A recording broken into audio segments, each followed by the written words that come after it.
And we are live, and we're with Daniel Soliz of what's the name of your business? It's a hill country performance, and I'm semi-retired now, but we're still dabbling. No, we still build engines.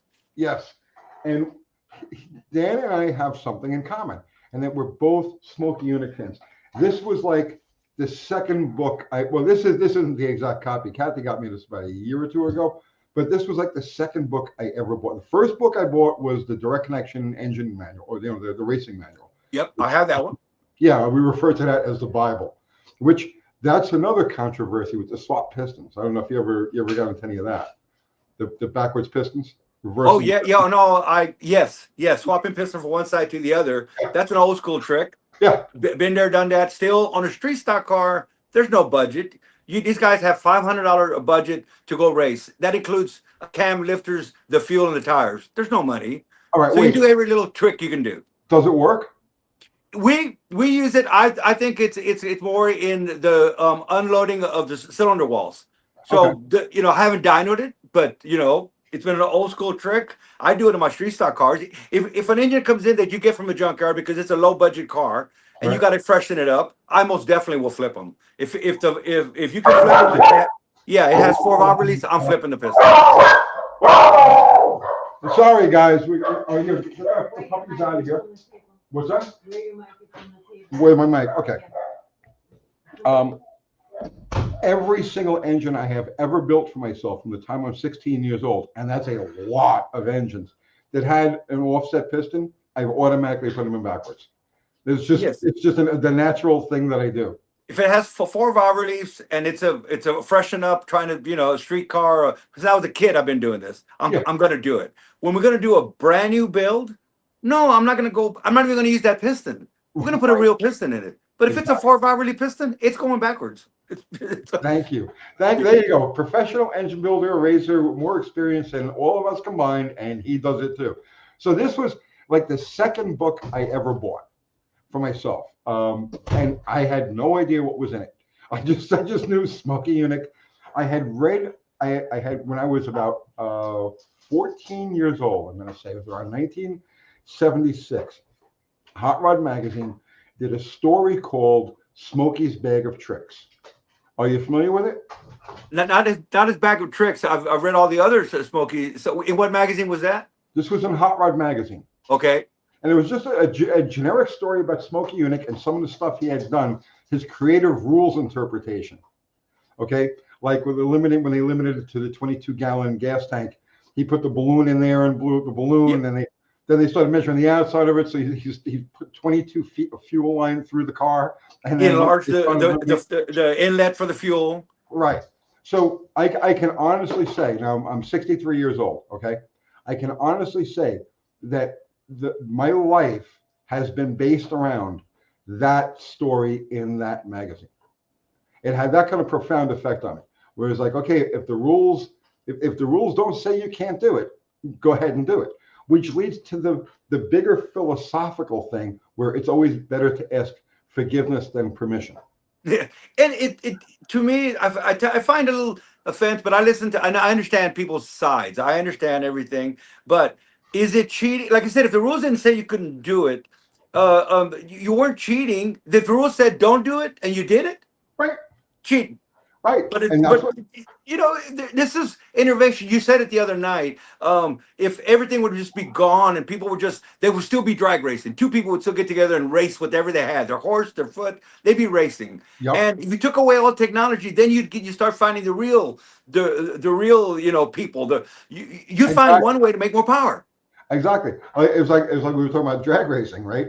And it was like, Garlitz back in '75 wanted to put a steel band around the engine so that after you got teched in, he wanted to put a steel band around the motor so that it couldn't be opened until after the racing was done.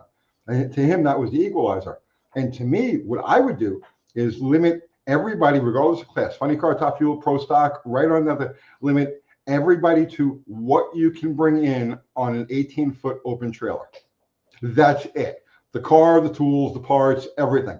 Doesn't matter what your sponsorship, doesn't matter what your budget, doesn't matter anything.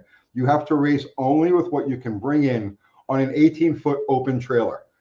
That's a good premise for a show. Wouldn't you watch that? I live it. if people Watch would it. come I in live it. and you had this to each team had that available to them and Yep. the car and then go. You have 24 hours, you have however much time or whatever, and the premise is that's what you got to run. However, if you want to use the blower, you want whatever's on the trailer, like you said. But both teams had the same stuff. Now let's see what you can do. That's a great premise for a show. My last. I don't want to get too sidetracked because I really wanted to do talk about. I really want to talk about Smokey, but the last year we were in Funny Car, which was '93. We were running a fuel funny car off of a ramp truck. It was Bobby Pickett's old ramp truck. Okay, and we were running. It was at Englishtown. We were running the Mopar Parts Nationals, and we were there on a ramp truck, and we were pitted next to Force, and we would always pit next to Force because my partner Bobby, actually, he wasn't my partner at the time. I just worked for him.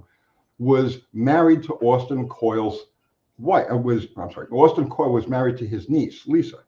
So Austin Coyle would bring us care packages, pistons and rings and bearings and stuff like that they weren't going to use, and that's what we ran our car off of, the hand-me-downs. So the last year we ran Funny Car, we had the car there on the ramp truck, and here's John Force with 3 tractor trailers. Two of them have cars. Okay, the car, the backup, and all of the spare parts for the cars. Right, or sorry, 2 race cars, 2 backup cars, and enough spares to rebuild them several times over. And then he had the technology trailer. And this thing was just end to end computers and just every type of science, everything you can think of.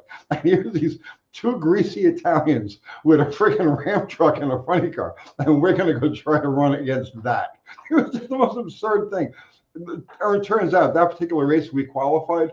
We had John in the first round and burned our car to the ground on live TV. That's a way to make a statement. Did you see the video that Don Garlits put out on Smokey on how he got his tow vehicle? No. It's on his channel. He loves Smokey Yunick as well. He just thinks of him as it's a Smokey Yunick, but Don Garlits appreciates him. And they met at the track, and Smokey saw what they were pulling and using to get to the track and race. So he gave, this is what Don Garlits says, that Smokey gave him an envelope. And he said, what's this? And it was for a new truck. And because Smokey had a truck dealership. He didn't just do engines. He had a truck shop as well. And he had a dealership, and he sold brand new trucks. And he gave him a brand new truck and said, anybody that can do that with that needs a good truck. So gave him a brand new truck. Was that around 1985-ish? I just it's on his now. Even Don Garlits is doing YouTube now. So he does a lot. So I just saw this on one of his I don't know if it was a short or a long, but I just saw it on the channel. I ever talked about were flying saucers. That was it. A lot of people don't realize he was actually a semi full-time UFO investigator that went under the name Garlits Don. He had a website called garlitsdon.com. And really? He was a UFO investigator for several years. This is back in like the 1990s. So there you go. I like him even more now. I've always liked Don Garlits even before I realized, or I've, that he loves Smokey Yunick. I mean, he's got the Spinatron. He's got the Spinatron. He made a video on the Spinatron. He's got the hot vapor Fiero. So in fact, we have the 3-cylinder Buick that he built and that GM got to test. It was tested here in San Antonio at Southwest Research, and then it was actually, that's the same engine that platform. It's a 3-cylinder Buick. It's actually a V6 231. We know, or maybe people don't know, but GM Buick called on Smokey. All the manufacturers called on Smokey to help them to fix this. And there's always, help. We need help. We need it by this deadline. And so the Buick V6 was an odd fire, and it shook like, if you go back to the days, that just engine was terrible. Oiling was terrible. The cylinder head was terrible. It shook like crazy. They sent a bunch of engines to Smokey, and he redesigned that engine. So he actually would cut and weld. And on the crank? Huh? He's the one that split the throw on the crankshaft? He's the one that split the throw. That's the even Oh, fire. That's really? I Smokey. didn't know it was That him. and everybody gets they sent stuff to Smokey to do, and then they kept all the credit. But this is who made it an even fire. And he would cut the cylinder heads, epoxy them, flow them. He had the to this day, I don't think there's even a flow bench that flows as much air as his flow bench, which Trish still has. One day it will be mine. But it's not a flow bench machine. It's a whole wall. It was a wall in the part of it was inside the shop, part of it was outside the shop. He would flow the whole engine, not just the cylinder head. He'd Okay. actually flow from the bottom of the bore. So he wants to pull air through the bore, through the cylinder, through the intake, through the air filter. Which makes perfect sense. Yeah, like you Which said, makes perfect sense. you don't race the cylinder head. You race the engine. So Exactly. so so so he redesigned. He helped. He would weld. He'd send the heads to Buick. They would recast them, send them back to him. He would work on it some more, back and forth until that engine was done. And you know what the Grand National did. So Sure. that But what he also did, and I asked, well, why? Like all the hot vapors, not all of them, but I have a lot of the hot vapor engines have a GM 2 barrel carburetor on them. Even the Chrysler, it has a big old GM 2 barrel carburetor on it, and it's kind of like, well, because they had a lot of them left over from the Buick stuff. Okay. So he used the Buick engine. He cut it in half. Actually, we didn't even cut it in half. He did cut one in half to the front, and it's a V2 that Trish still has. But he just took one head off, put a plate on it, and made it a 3-cylinder engine. So he made a 3-cylinder engine, hot vapor. That's the one that actually the contracts were signed and was going in John DeLorean's new DeLorean. The DeLorean was friends with Smokey Yunick from way back because he worked with GM, John DeLorean from General Motors and Pontiac, and they became real good friends. Well, John DeLorean wanted Smokey to test the DeLorean, the new DeLorean, and give him his insight. What do you think? Well, it was a dog. Beautiful car, but it was a dog. The transmission was no good. It had all kinds of issues. It's in his books. But he said, but I got an engine for you. So they started a company together, and they were going to manufacture these 3-cylinder hot vapor engines. There's one DeLorean out there. I think it's in a museum that has the 3-cylinder DeLorean in it. That's the one that the contracts were done. They were gonna go sign the legal paperwork. John DeLorean and his company. I have the original paperwork from the John DeLorean files of all these notes from John DeLorean's files, talking to the board of directors. They had to give Smokey, so much money for just to test the motor, and they tested it, all the emissions testing, and then John DeLorean gets popped. We know what John DeLorean got popped for, but if you go back in history, nothing came of that. It was the biggest thing on TV back I before the remember. internet. John DeLorean, his wife, a movie star, all this stuff to taint the waters. But that was right after the contract it was already done. All the lawyers had already approved everything, and they were just going to sit down and sign the paperwork for this multi-million-dollar deal. That killed the hot vapor motor in the DeLorean. The GM hot vapor engine, which is the 2.5 Iron Duke, I have one of those as well, and was in the Fiero. And it's in the books. There's probably a lot of people going to get bored. I don't know, but you tell me to stop or whatever. But that was already tested in the Fiero. Hot Rod Magazine, you remember? He's standing in front of it, cigar, pipe, Yep. hat. Yep. Yep. And GM decides that they sent engineers down to destroy the motor. They wanted to shift from first to third and put a load on it, get it to ping, because there's the next controversy that we're gonna it's gonna happen. I know it's gonna happen. Go ahead. It gets too hot. It's gonna detonate. The pistons are gonna break. All of these things why it didn't work, and yet it worked. Engineers go back to GM. Smokey's waiting for the phone call. Smokey has Henry Ford, all the great leaders in the automotive world, has their phone number. Calls Chevrolet up. Okay, what's the deal? The engineers already left saying this will be in production next year. Whatever happened at GM? Oh no, we still have to test the car, so we're going to pick the car up. Well, Smokey knew that's what happens. And once again, this is what's going to happen. Smokey is no fool. One of the things about Smokey is he kept every engine he built. He had shelves of engines.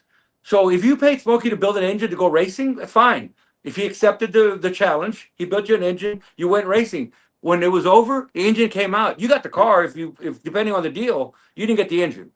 So Right. he had the Hudson Hornet. He had all these engines. Why did they survive? He had them all. You know, they're his. All So right. so So then it's occurring to me right now that we've run kind of like where the end of this should have been as opposed to the beginning. Because while I'm familiar with Smokey and you really know Smokey, a lot of the people who are watching this right now don't. They have no idea who we're talking about because unfortunately he's remained obscure to the general public. So wait. Before I do that, I want to say hello to our viewers here because we have a bunch of people here. And usually I greet them as we get started. So I just want to say Zero. We got Zero in here, the ultimate mod. Elaine, your wife. Hello, Elaine. Rocco is one of our regulars. Main CD Burlock. Mark Sauvé, another great one. Faye Hadley. Faye's here. Oh, Faye's here. Where is she?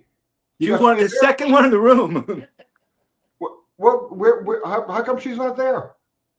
Did she step out? She was working from the shop. She's working from her shop, and she said she was going to stop in. I noticed she was the second one in the room. Oh, Danny is the best. He has so much knowledge about Smokey. Oh, did she come back? Yeah. Oh, Yeah. okay. Hello, Faye. Eric Durant, do you? Danny is the first guy I ever heard talk about how to straighten aluminum cylinder heads. I am controversial because I want to just tell. Like I said, I think we all want to teach. We're not. You're controversial. You should try being in my shoes for a couple of days. I straightened the cylinder head out with a torch. You ought to watch my video. It works. I have a BHJ straightening jig. I have the proper equipment, but I try to teach stuff that you can do at home. That doesn't mean that I don't know real technology or I don't have the right equipment. But like we just did a video with Faye on polishing a crank, and oh my God, the people are going crazy. Look, you don't have a polishing machine at your house, so I don't want to do a video showing you how I polish a crank on a polishing machine. We did it on a table the way that my uncle taught me, the way that you at home could do it. That's so only because I'm showing you stuff that you can do at home doesn't mean I don't build real engines. Anyway, I do everything I do is based on the guy working at his house, in his garage, or on his carport, who's just stealing a few dollars from the family grocery budget to you know what I mean? Every single thing I do tech-wise is based on that concept because nobody pays attention to him. Everybody wants to see, the trick of the week, the best way to do this, the newest that. And isn't that why we do the videos? Right? That's why we do it, because we want to help. We want to teach. We want to help bring up the next generation. And the only way to do that is to go up from the bottom. And of course, you have to deal with a lot of the YouTube noise. One of the problems with doing YouTube is that, and we tend to forget it sometimes, is that you're dealing with an audience that has a vast range of comprehension. You see what I'm saying? Yes, it's difficult to. I told Faye the first time that she got me to do a live stream with her. We did it was COVID, so we decided to and I did a video on straightening the cylinder head. That was the first one, first one. Faye came in as a customer. She was a customer, and so she said I answered some questions for her as she videoed it. I knew already when the call came in what the problem was. I've seen this. If it's overhead cam, I know what the problem is. It's the head's bent. And my first thing I always say is, it just came out of a machine shop, right? And so how do you know that? Well, I'm just so smart. No, and no, the cam locking up, it's not your fault. It's not your fault. I get these calls all the time. So I always I tell them exactly what it is. They're like, how do you know this? This is not the first time. Right. Everybody addresses the bottom of the head. The bottom means nothing. Now people are going to go, did you hear what he said? The bottom means. Look, the bottom needs to be flat. Yeah. The top is the camshaft. It needs to be perfect. The camshaft has 1,500 oil clearance. It can be bent 2,000s. Back in the day, a head can be bent 10,000. Don't just mill it. Wait. Not an import. Not anything with an overhead cam. Let's simplify this because I know that this is going over a lot of people's heads. Now you're talking about something I'm familiar with. Okay. Yeah. So what's weird is when you get. Dan. Let me explain this because a lot of people are like, what do you mean you can't surface a cylinder head? Okay. On an overhead cam engine, right, where the cam rides in the cylinder head, you can't flatten the deck. If you flatten the deck, what you're doing is when the head is torqued back down again, you're distorting the head to the flat deck, and you're going to pinch the cam journals, or you're going to twist the cam journals, and the cam won't want to turn. You've just froze that head for the rest of its life bent. The bottom is flat. You milled it. It's Exactly. all distorted. You need to straighten it first before any machine work is done. And I get so much grief even from shops. Why are you telling them this? Why are you doing this? Because it makes you look bad. Well, I'm not trying to make you look bad. I'm trying to tell the guy at home with the Honda or whatever with the overhead cam, don't worry about the bottom at first. Take it straight at you. And I didn't even tell him, you don't need to straight it. Your camshaft will tell you. Undo the caps, and the cam rocks, your head's bent.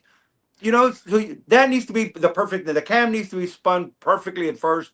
And oh my gosh, the amount of grief that we get. It's weird when the comments come, and I go look up, because I'll go look it up, and it's a guy who and I'm not picking on who paints flowers, or it's a guy who he's a photographer, and you're commenting on that. I don't know about surfacing a head. And then Faye, I told Faye, I said the first time, I said, man, he can make a grown man cry. I'm done the first time.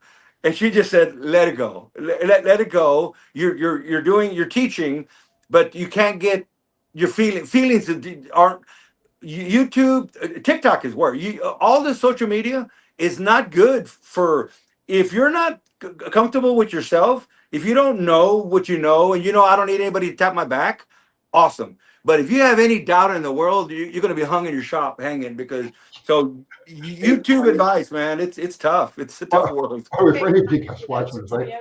If it's an aluminum head and it's overhead cam like that, and it's bent, and it didn't blow a head gasket between two chambers, leave it alone. It's fine. Just bolt it back down. Warp is you bolt it down, it'll flatten itself back out again, and everything will be happy. I can't believe you said that. Gasket between the chambers, then you have to do something. But if it didn't, just bolt it back down. You're the first person that has said it besides me, and I get so much grief. You're saying I don't need to resurface the aluminum cylinder. I'm just saying if it's bent, if you put it back on, the torquing of the head is going to restrain it. Right. Exactly. If it's not blowing in between the cylinders, we're a high five. You understand exactly what's going on. We're both hands-on mechanics. I mean, I've turned wrenches. See, I've done so many things. I did magazines, I did funny cars, Top Fuel auction, I did coffee houses, I did everything. But through it all, for the last since I'm 15 years old, I have turned wrenches on anything and everything.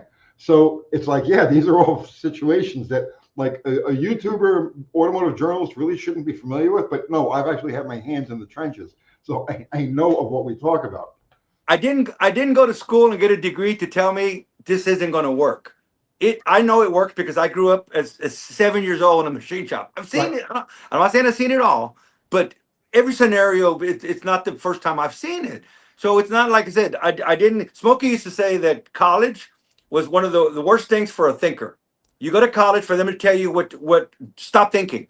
We're going to give you this formula, and so he did a foundation. So they said, what was the name of the foundation? It didn't say you could. It didn't say you couldn't foundation for the young kids to give them the money to send them to school. But he says college is not necessarily the best thing for a thinker. If you're just a follower and you need to learn formulas, awesome. But if you want to think outside the box, they squash you in college, or your professor is going to tell you stop that. No, that doesn't move left or right. It just moves up and down. Until somebody else figures it out, it does. But it takes a thinker to do that. They start stifling critical thought in kindergarten, and it only gets worse from there. Yeah, absolutely.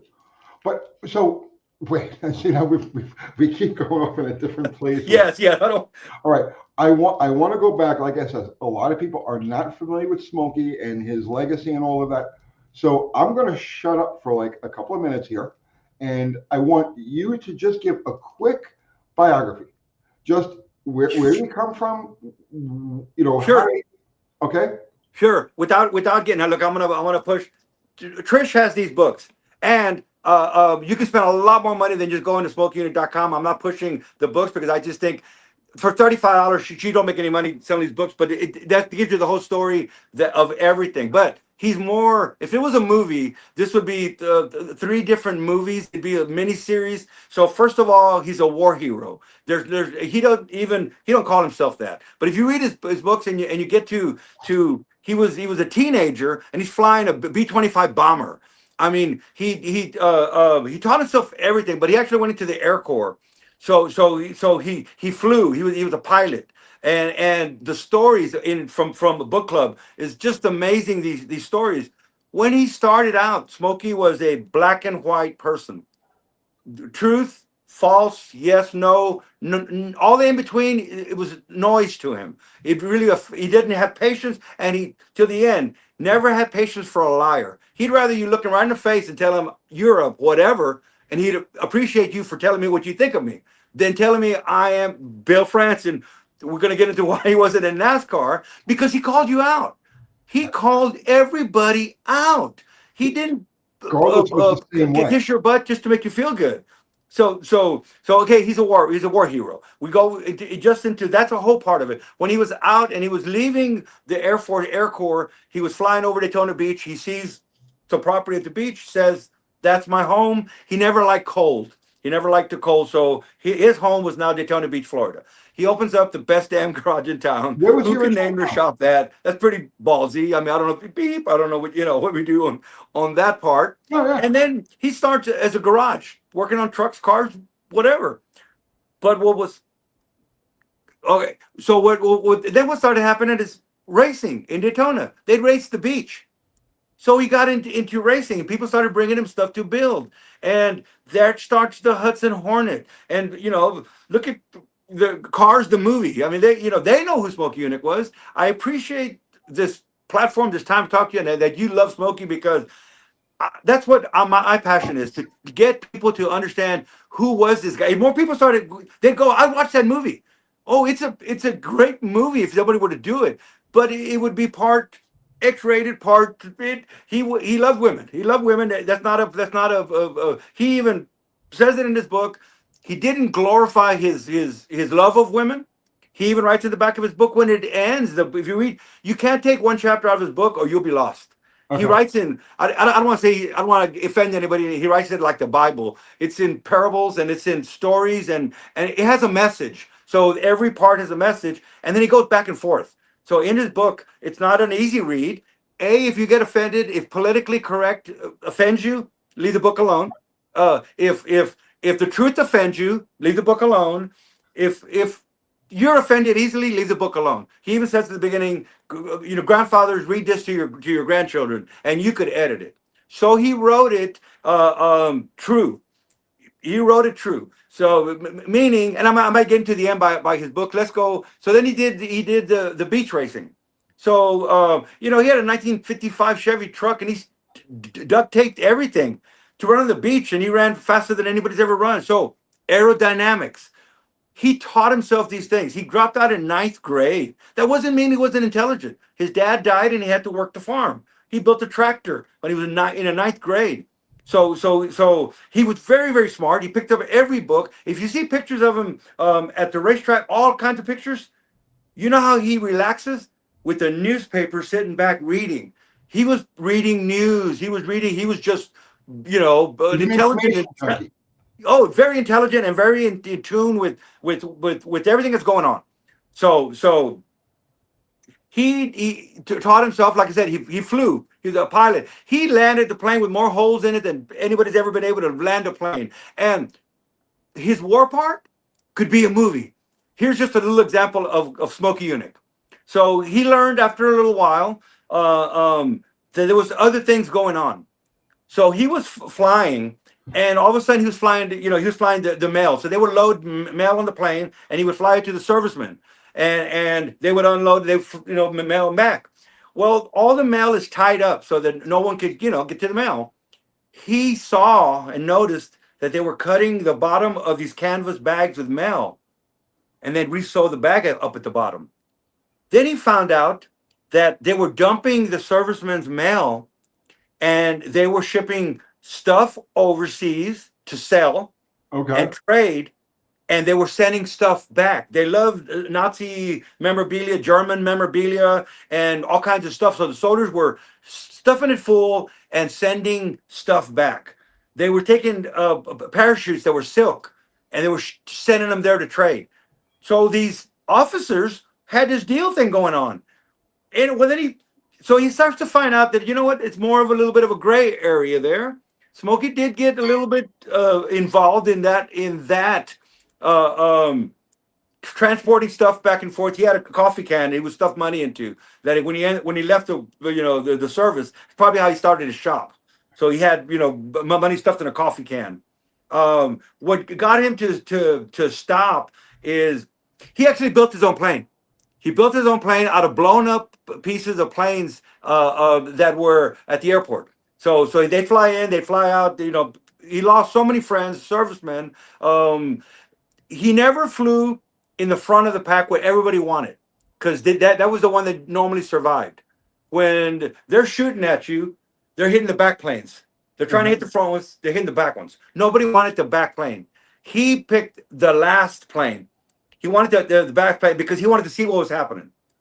And the problem was diesel was just terrible.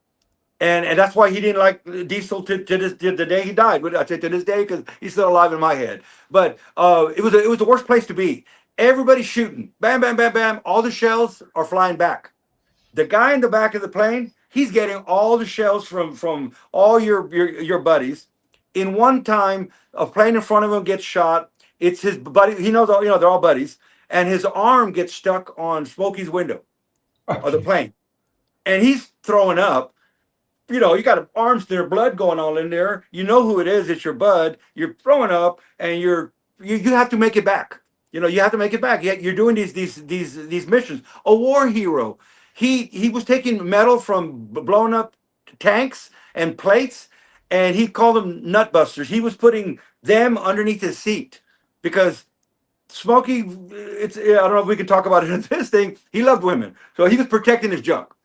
And he actually put a plate on the seat. So if you're going to shoot me, you're not going to hit me. You're not going to hit my junk. I mean, it's, a lot of it, his stories have a lot of women, a lot of women in it. So if it was a movie, it'd be R-rated. It would be like, oh, tell me more, tell me more. He's like, who, I mean, it's like everybody's hero. I don't know why people don't even know about all of this stuff. So he started, and he built a plane out of all the parts from the blown up planes. So he's there on his time off. He builds a plane and starts flying it. And then he starts using his private plane, which I don't know how he got away with this private plane, but he had this private plane to run missions on his own. So he wasn't running missions like taking the mail out. That's wrong, like he thought. But if you're going to do it, it got a little gray. So he started flying his own missions, getting memorabilia, bringing them back. And he was flying other flights. Now you think, why does he get fuel? How does he get, Smokey, you got to read his books. This is just amazing. It stopped when they landed on a beach and they went into a cave.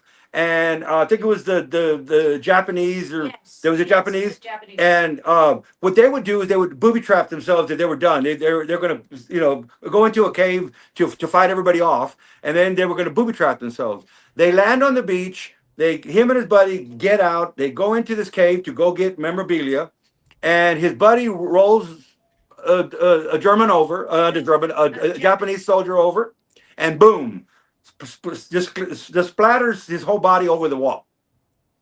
That did it for Smokey. That's like, that's not, money is not worth that. So that kind of stopped that flying part. Another interesting story, when he landed, when he would land, you have to call in, you have to call in your plane number. You're going to land. This is the military. This isn't just a private plane flying. Well, he found out he didn't want to walk as far. So when he landed, he didn't want to land over here and walk over there. But he noticed that the officers a Jeep would come up with flags to pick up the officer. So Smokey started changing. He had Jeeps pull up to his plane with flags flying. They're thinking it was an officer's Jeep to pick him up at his plane. Because no one's going to mess with an officer. literally in front of your face. I mean, he literally lands the plane. They pick him up.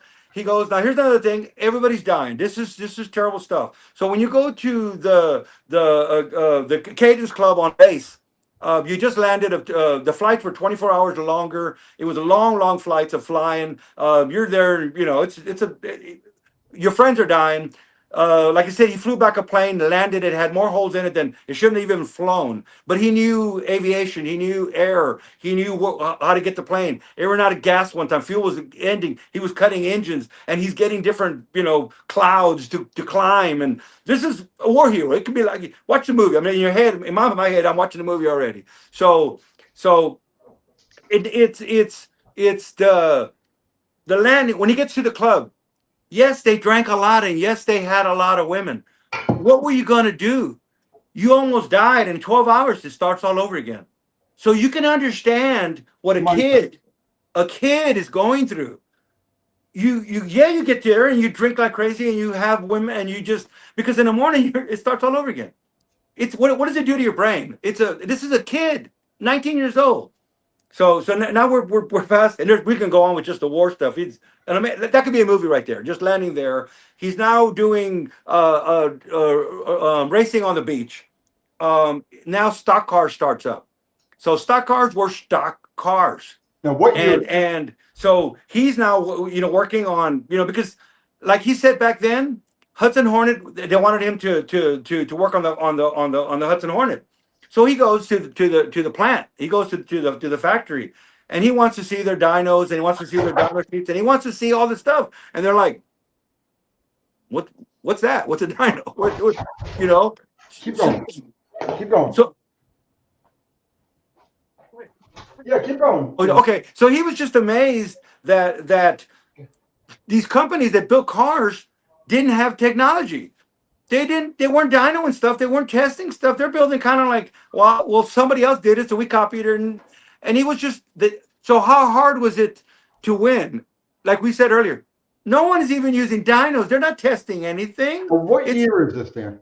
Hudson Hornet was shot mom Elaine. Get me one thing you should learn. Faye knows this. Don't ask me a date. Don't ask me a date. I have a couple of dates. The Hudson Hornet was this is. Somebody else has to know what the Hudson Hornet. What? Early 60s, early 50s, early 50s, early 50s. Okay. So then more people started asking him to work on the cars. Of course, they won. That car's now in a museum, and so he just kept going. Then it was Chevrolet. So Chevrolet comes to Smokey in 1955. So you had to be earlier than that because we're in the 50s now. 55 Chevy comes up with the 55 Chevy, now, and they want Smokey's help. Hang on, I got to stop you here. I got to stop you at the Hudson. Okay. All right, let's go. We got to go back a little because I know the Hudson was where he earned his reputation for like really going out of the box. I know he did reverse rotation motor on that. I know he did the reverse rotation. There's a lot of stories of different ones. I know necessarily for NASCAR for sure, IndyCar for sure, and he was doing reverse rotation. The Hudson one would probably probably the least of that I know about. Besides, he did do a lot of things that he got started doing was on the Hudson Hornet. I have heard that it was reverse rotation. I don't recall. He moved the body on the chassis. That's for sure. Yeah, and there was a story about an inspection, a post-race inspection with the camshaft, where he had groundless cam himself. It wasn't legal, and when they came to inspect it, he went to hand it to the inspector, and he just dropped it on the ground, and it broke. And a lot of this stuff, the camshaft, the offset frames, all NASCAR stuff, early NASCAR stuff. So, and he tried different things. So I know what people are going to say. I thought you just said at the beginning of this that Smokey didn't cheat. So if the cam spec had this, and he put a different cam in. Okay, in that story, I believe it was Buddy Baker or somebody else. Smokey saw him doing it, and he's like, well. Why does he get to do it? To be competitive, then he did it. Well, so the rule was that the cam had to have the factory casting number on it.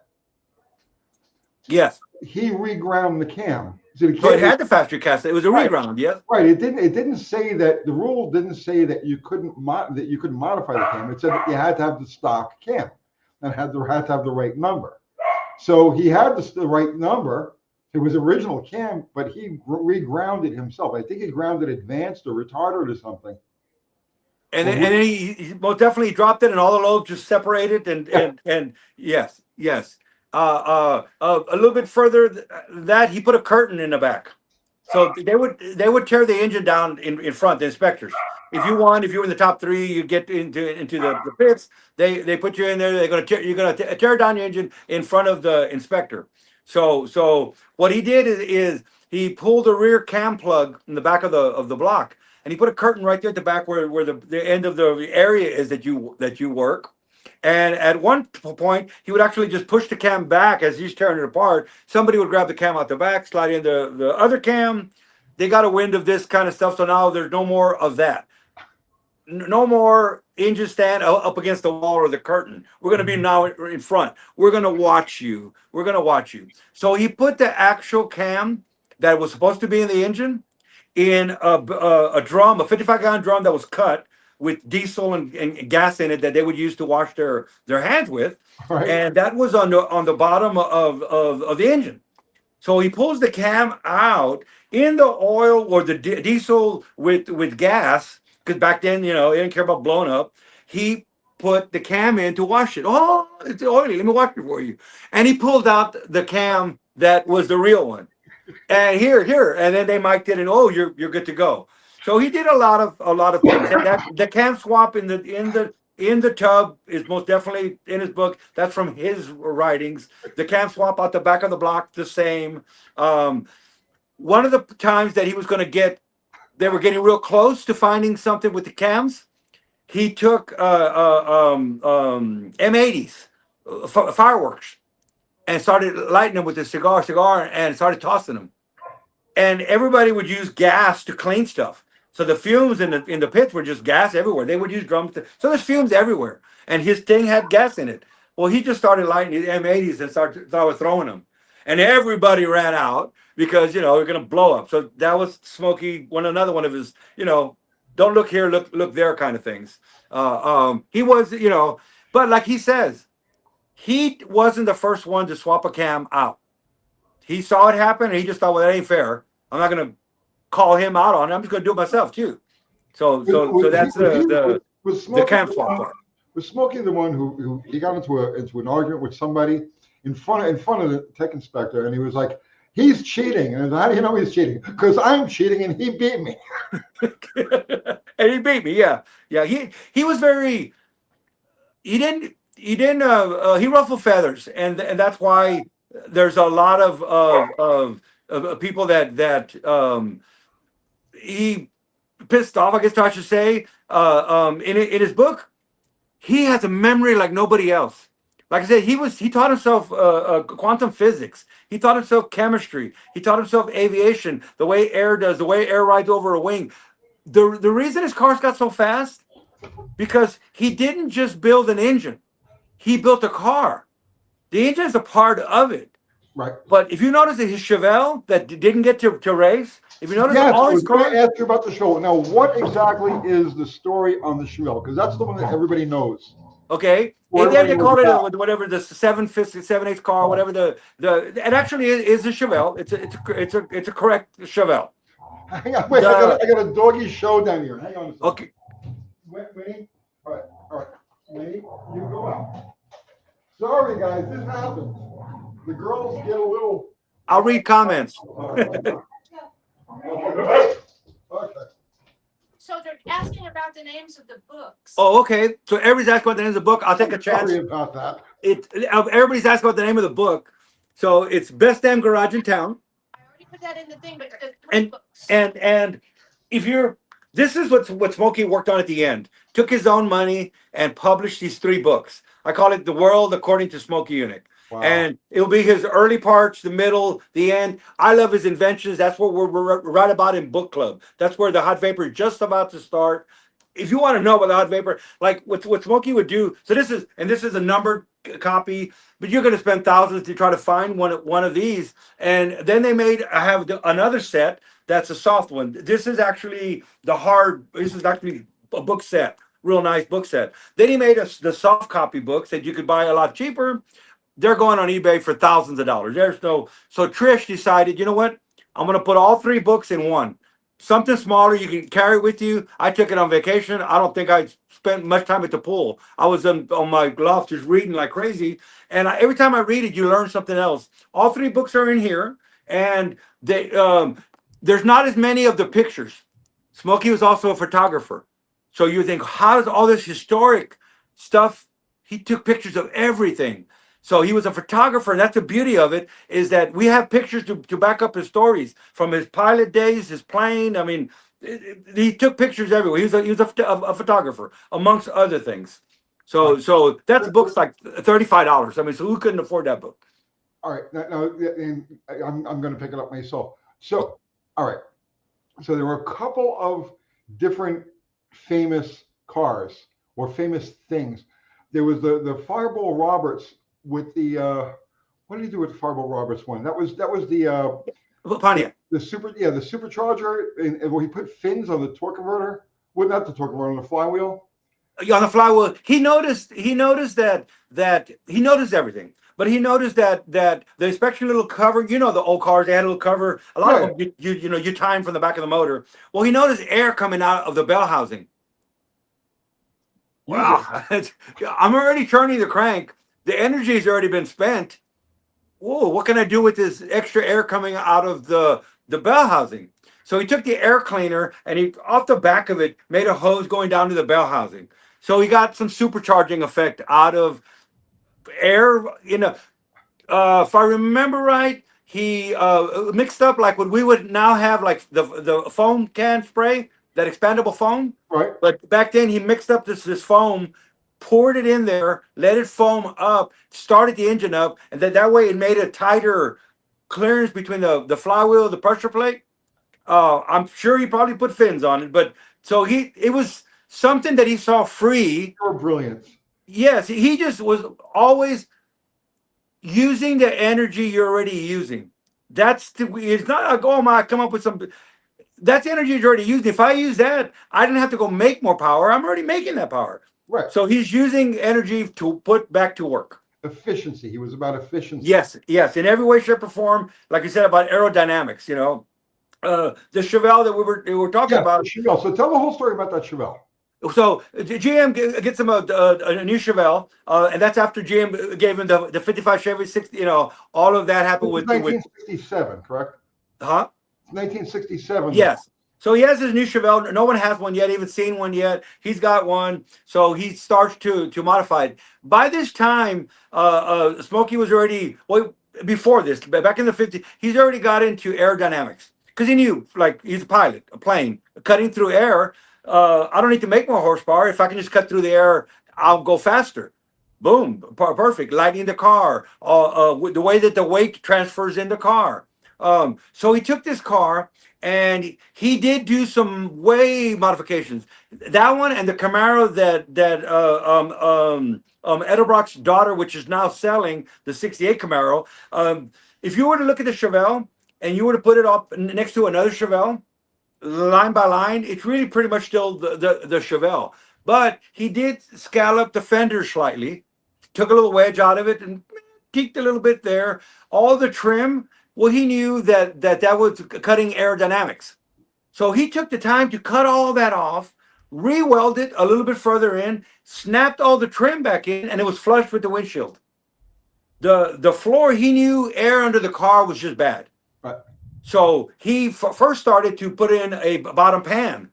But then, oh no, that's not right. So then he actually dropped the whole floorboard, cut the whole thing out and dropped it. And he actually had two floorboards. The one that, when you look inside the car, still looks like the same floorboard. And then he built another floorboard underneath. And if you look underneath, the exhaust is all there, and you could tell the floorboard is coming down under the exhaust. But yet from inside the car, it looks pretty much like the same distance on there. So the front bumper. I believe he flipped the bumper upside down. He tucked it in most definitely. The headlights had the little aluminum pieces on them. The trim. He always liked to put a little spoiler on the back of the windshield, a little up in the back. He'd actually do an underneath belly pan, not only in the front, but on the gas tank side. Okay. So you put a pan on there. The A-frames, if you look, I got a bunch of the original black and white photos from the Camaro. And there's a whole story about the Camaro. We'll get into that. But I have the original black and white photos. The car, I thought it was, I've seen pictures of the car. And I'm talking about the Camaro and the Chevelle he restored. And they're beautifully smooth, shiny. And I said, well, when they restored them, they really did a nice job. No, that was Smokey. He smoothed everything out perfect. The A-frames, he boxed in the A-frames. I thought as a kid, because I've been following, Porsche, Smokey anything. I thought he boxed the frames in, and I already knew for strength. Well, it makes perfect sense. Come to find out later, looking at the black and white photos, more of stories, he's doing that for aerodynamics. So the A-frame is like this. He boxed the bottom of it. Yeah, it's a stronger, but aerodynamics was the reason he was taking care of the A-frames he was messing with everything in suspension. Running with open side windows. Huh? Those cars were running with open side windows. Mm-hmm. So boxing the A-pillars. Yeah. Yeah. So he just was, air was his thing. The way he got into, this is the 60s.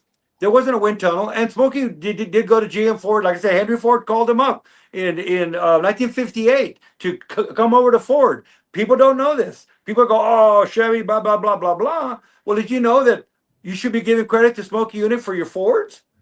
1958. And Ford treated him better than Chevy. And Ford treated, yes, like Shop Mom just said, Ford treated Smokey way better than Chevrolet. Chevrolet took advantage of Smokey Yunick.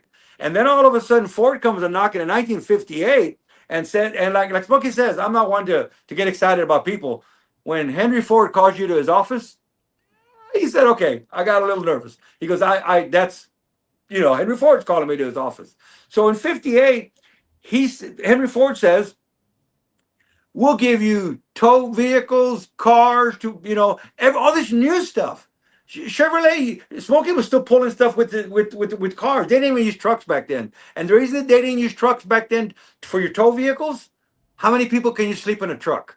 They had to sleep in their car. So a 4-door Cadillac, boom, that's our tow vehicle. They would go to used car lots and you sponsor me, I want that Cadillac. Because they slept in their cars. Nobody would rent a room to a racer. A NASCAR racer back then, it was because of the moonshine and everything else going on. There were towns that you couldn't drive through the town. Smokey says they'd have to go 100 some miles around for 20 miles that you can go through this town. You're gonna get pulled. You're not gonna go through that town. So racers weren't even. It's not like today, where it's like, oh no. Back then, a racer was a hoodlum. A racer was gangster. It was very, very, and of course with all the moonshine, that's I understand. And in the book, Smokey would pull an engine apart after qualifying and take it to his hotel room and rebuild it. Smokey would build a motor, run it on the dyno. He got the numbers he wanted, pull it apart and rebuild it before putting it in the car. Smokey built motors like, what do we got? It's 8 o'clock. We can get it done by 3 in the morning. I mean, I've told Faya, I'd love to do 1 week. I don't think it can be done. If you go by the stories, he worked from 7 in the morning till 7 at night at the diesel shop. And then he'd go home for a 30-minute nap and get some dinner. He actually got himself a helicopter, and he made it hot vapor, where he could fly home across the bridge and get home sooner, land in his yard, take a nap, 30 minutes, eat, and get back. And that started the race shop. So if you wanted to be in the race shop, you're going to show up back at the track, at the shop at 8 or 9 o'clock at night. Now I think it's 9. And then they go all the way till 3, 4 in the morning. And then, he'd freshen up and then start a day all over again. 7 days a week. With Seagram 7 was the fuel of the day. This is early on when like he says, that's Seagram 7 was the drink of the day. And at 3 or 4 in the morning, him and Ralph Johnson would go over to the strip club and till 5, 6 in the morning, because at 7 they were back at the shop working again. I don't think it can be done. I asked Trish, how does the human body do that? How can you do that? And she says, a lot of Seagram 7. And then when he stopped drinking, it started to do. Smokey always had a glass of tea. Always had a glass of tea. He was skinny as a stick. But I told him, I thought, man, it'd be a good YouTube little series. Walking in Smokey's footsteps for 1 week. Can it be done? I don't think it can. I don't know. I got a taste of that back during my Nitro days, where you'd go for a week with no sleep, no food, no nothing, and just work and work and work and work and work and work. But I couldn't imagine. Well, maybe it's my age, but I could never imagine going back to that. Yes, it did say exactly. When we were young, I'd have people come up and say, "We're going to race to tomorrow. Can you freshen up a motor?" We'd go all night. I'd sleep in the where I met Elaine. I met Elaine at the racetrack, and we had freshened up this outlaw motor for a late model modified for an asphalt track here in Texas, a big asphalt track here in Texas. This guy doesn't have enough money he shouldn't. I don't know how he even afford the fuel to get there. But he had a nice late model car, but it still wasn't the newest, neatest thing. And he borrowed an old, I believe it was a outlaw motor. It was 12, 13 and a half to 1 compression, big, humongous carburetor on it. And he says, this is the one, I borrowed it. It has a burnt piston. And he brings it to me on Wednesday. We need to be at College Station Thursday or Friday to start qualifying so that we can race for this weekend race. I'm like, so pull the motor apart. That as soon as he brings it in, boom, we pull the motor apart. It had a burnt piston. I can say it because it worked. TIG welded I put a piston ring in, TIG welded, and shoved aluminum into the spot. Boom, boom, pulled the ring out, filed it. Boom, we're ready to go. A fresh set of rings, fresh set of bearings. Freshen up the thing, assemble the whole thing. They picked me up the next morning to pick up the motor. I think I'd finished at 5 or something in the morning, 6 in the morning. Went home, showered, came back to the shop. They come in. They picked the engine up. I went home, showered, came back. They pulled back up to pick me up in the truck and trailer. In the enclosed trailer, there's guys in the trailer finishing up the install on the car. All they did is they dropped it in the car and rolled it on the trailer. Came back, picked me up. I slept on the way there, and we were there. And long story short, we actually got the car to qualify. And there's big guys there with 18 wheelers. Donnie Allison Jr. Flying in on a helicopter. They're already got his car warmed up just for time trials. It's already been warmed up that morning, and it had a Buick V6 in fact, and he comes flying in and gets the suit on, and they're anyway, a lot of money. We shouldn't even be there. And I told Jack, I said, look, this is what we're gonna do. Your motor's illegal. You got 331 on the hood. It's a 355. You got 13-1 compression. Whatever, the dome was crazy. You got this humongous Holly, and he wants to run a 390 CFM 4-barrel. And he has the 331 on the hood for the weight break. Right. So we push it through, go through the weights and everything, and we're ready to go to qualify. I said, Jack, what I learned from another friend of mine, if you're cheating, don't put it in their face. Don't set the track record. Right. Don't pass anybody like they're just sitting still. Don't come in faster than 5th place, higher than 5th. There's 35 cars here. Have a good time. You shouldn't be here. You can hang with everybody in 5th place and have a good weekend. Let's all party and have a good time. We qualified pretty good. I tell them, don't get crazy. We don't want to qualify first in the poll. We want to qualify, 5th, 6th, something right in there. All that's great. He follows my instructions. Boom. I'm just there to do the tuning of the engine. Just the valve adjustment, just the tuning. There's other guys doing everything else. We qualified. We're ready. They shut the pits down. They close everything up, and you got to all get out. They have security. Boom. We all go. It's going to be a party that night. Party in the streets of that town. The next morning, we get back to the pits. Or they're opening up. and Jack had already gotten in there. And when we went to go through tech, I had the right carburetor on it. You just push the car through tech. They look at everything. Boom, boom, little carb, whatever. Boom. When we were in the pits, I undid the carb, left the air cleaner on it, lifted the whole thing up and put it on a table like I'm looking at the intake, and then I changed the carb to the real carb that this motor needs. Put it back on. I did all of that. Nobody noticed. We got there and Lozano Brothers, which builds a lot of badass, a lot of stuff, does stuff for Ford and everything else. They were right next to us in the pits. They come over and go, Jack, you brought a real engine to this race. It was like, whoa, we got some people are looking at us. Anyway, everything's fine. I get there.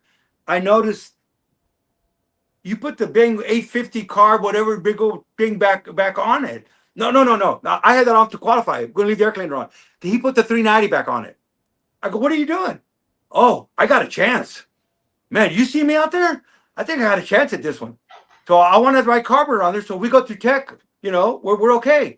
I said, Jack, you don't have a chance. Not only that engine isn't going to run with that 390 CFM carburetor, whatever small little carburetor.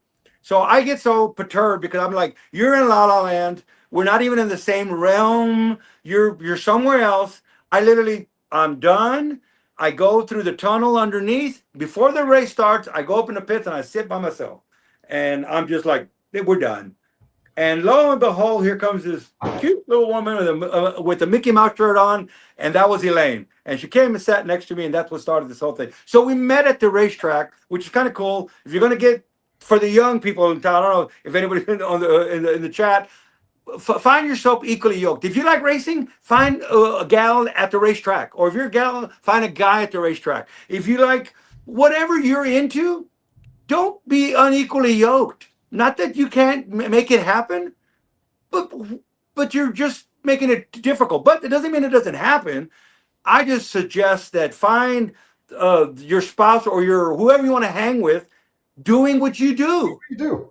Yeah. But wait, now I got to know. I have told. See, the story you just told is like a parallel to one that I've told several times on this channel. But I only have to go into this because it parallels your story. And at the beginning, I was telling you about how we pitted. We had a funny call with the ramp truck, and we pitted next to Force. All right, that event. Okay, we qualified. We ran 3 570s in a row. And this is back when like 520, 530 was a hitter car. We were in 3 570s in a row during qualifying. We're 3 runs in the 570s. The last run on Saturday night, we didn't have to make this run, right? Owner of the car wanted to make the run. I'm like, no, let's not do this. Let's just put the car away. He's like, no, one more, right? He was like, because now the car is running really good. He's like, he's hooked. He wants to go, right? Fine, I can respect that. So we get ready to go out for the last run on Saturday night. We're like the last car down the track Saturday night. Goes through the traps. Car runs its best run ever that weekend. It was like a 573, 572, whatever it was. And when he hits the chutes, baffles broke loose in the oil pan. Okay, so during the whole shutdown, all of the oil is at the front of the engine, and this thing is spinning the whole way down completely dry. So we get it back to the pits. Motor is locked up solid, right? This is just, it's toast. There's smoke coming off of stuff that should never have smoke coming off of it, right? Yeah. So, well, like now it's late. It's like 11 o'clock, 12 o'clock at night. We got to be ready to go first thing Saturday morning, or we don't get paid.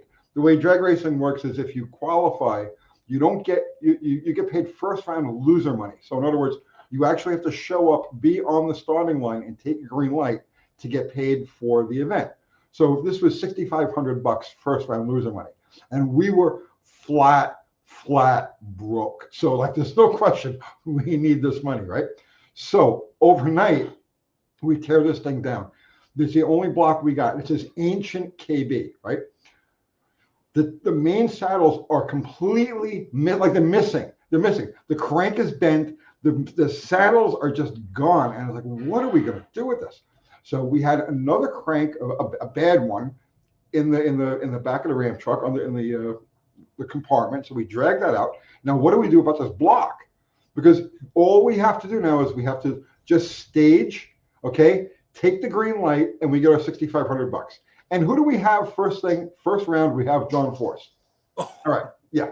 So they're all gone. Now it's like 2 o'clock in the morning. We haven't slept in days. And we're like, what are we going to do with this thing? So Bobby has this brainstorm. Let's just shim it up with something. I'm like, yes, we'll shim it up with something. So we go and we get Coke cans. We go in the garbage, we grab Coke cans, and we cut up the Coke cans and we JB weld them into the main saddles to take up the space. Then we JB welded bearings into so quick set. We got it done quickly, right? We drop the crank in there. Now remember, all we have to do is just start this engine, do just the most minor of burnouts, right? Just spin the tires and then stage and take a green. So we put this whole thing back together again with the main saddles, with cut up Coke cans and this bent, wiped out crank in this engine. The starter will barely turn the thing over, but it's together. Now, the sun is coming up, okay? And like I said, I haven't slept in days. I happen to only live 22 miles down the road. So I'm like, Bobby, I tell you what, right? Just do what you got to do, and then I'll see you tomorrow night at the shop. Okay? So there's no sense of me sticking around. It's Sunday morning. I know what's going to happen. Like he's just going to do a burnout, stage, take the green, and then it's it. We get paid, right? So I go home and I go to sleep. I take a nap. So I wake up now. It's 10 o'clock, 11 o'clock, whatever it was, and they have this race on live TV. So I turn on the TV, and just as I turn on the TV, I see Bobby, right, with our car, completely engulfed in flames, and he's climbing out of the fire hatch, all on fire and stuff. Oh my God, what happened? So I jump in my car and I run back to the track. I got there so fast, the stuff was still hot. There was just a big pile of burnt funny car stuff, all just piled up in front of the ramp truck. I'm like, what happened? So Bobby says, I did a whole burnout. I staged the car, and then I treat him. I said, I didn't see him, so I just legged it. he went out about 300 feet, and it threw the crankshaft on the ground. I burned the entire operation. Those are the kind of stories that you can't make this stuff up. And it's like back in the day, those are the kind of stories you lived for. That's things you did. That's, we're proud of it. But now looking back, hey, what else were you? I was just thinking, if the JB well set up, you could probably get a run out of it. I mean, I didn't see like what else you gonna do. I mean, that's except to blow up and catch on fire and almost die. But it was let's get back to Smokey, because that's what we wanted to talk about here. There's so many different. Let's get back to Smokey. And actually, you guys in the audience, Zero, I see you there, brother man. And Zero just put up a link to Dan's channel. So it's here we go, guys. Here's the link to Dan's channel. Go over there, sub, like, subscribe, share. Send him things, all of that at the link that Zero just put up there. Thank you, Zero. Thank you. These are my guys watching this, and you can see that this is a great guy. He's good people. So go over there and definitely support him. You have to make sure they know I taught you everything you know. Yes, let's not forget that shop mom Elaine taught me everything I know. So yes. My God, Kathy Bananas handles all of this. I am completely computer illiterate. It's ridiculous. So she runs the whole show. I go like this. I yap to the camera for a few minutes, and then she does everything else. Teamwork Makes the dream work. Yeah. So oh yeah, and hashtag Smokey belongs.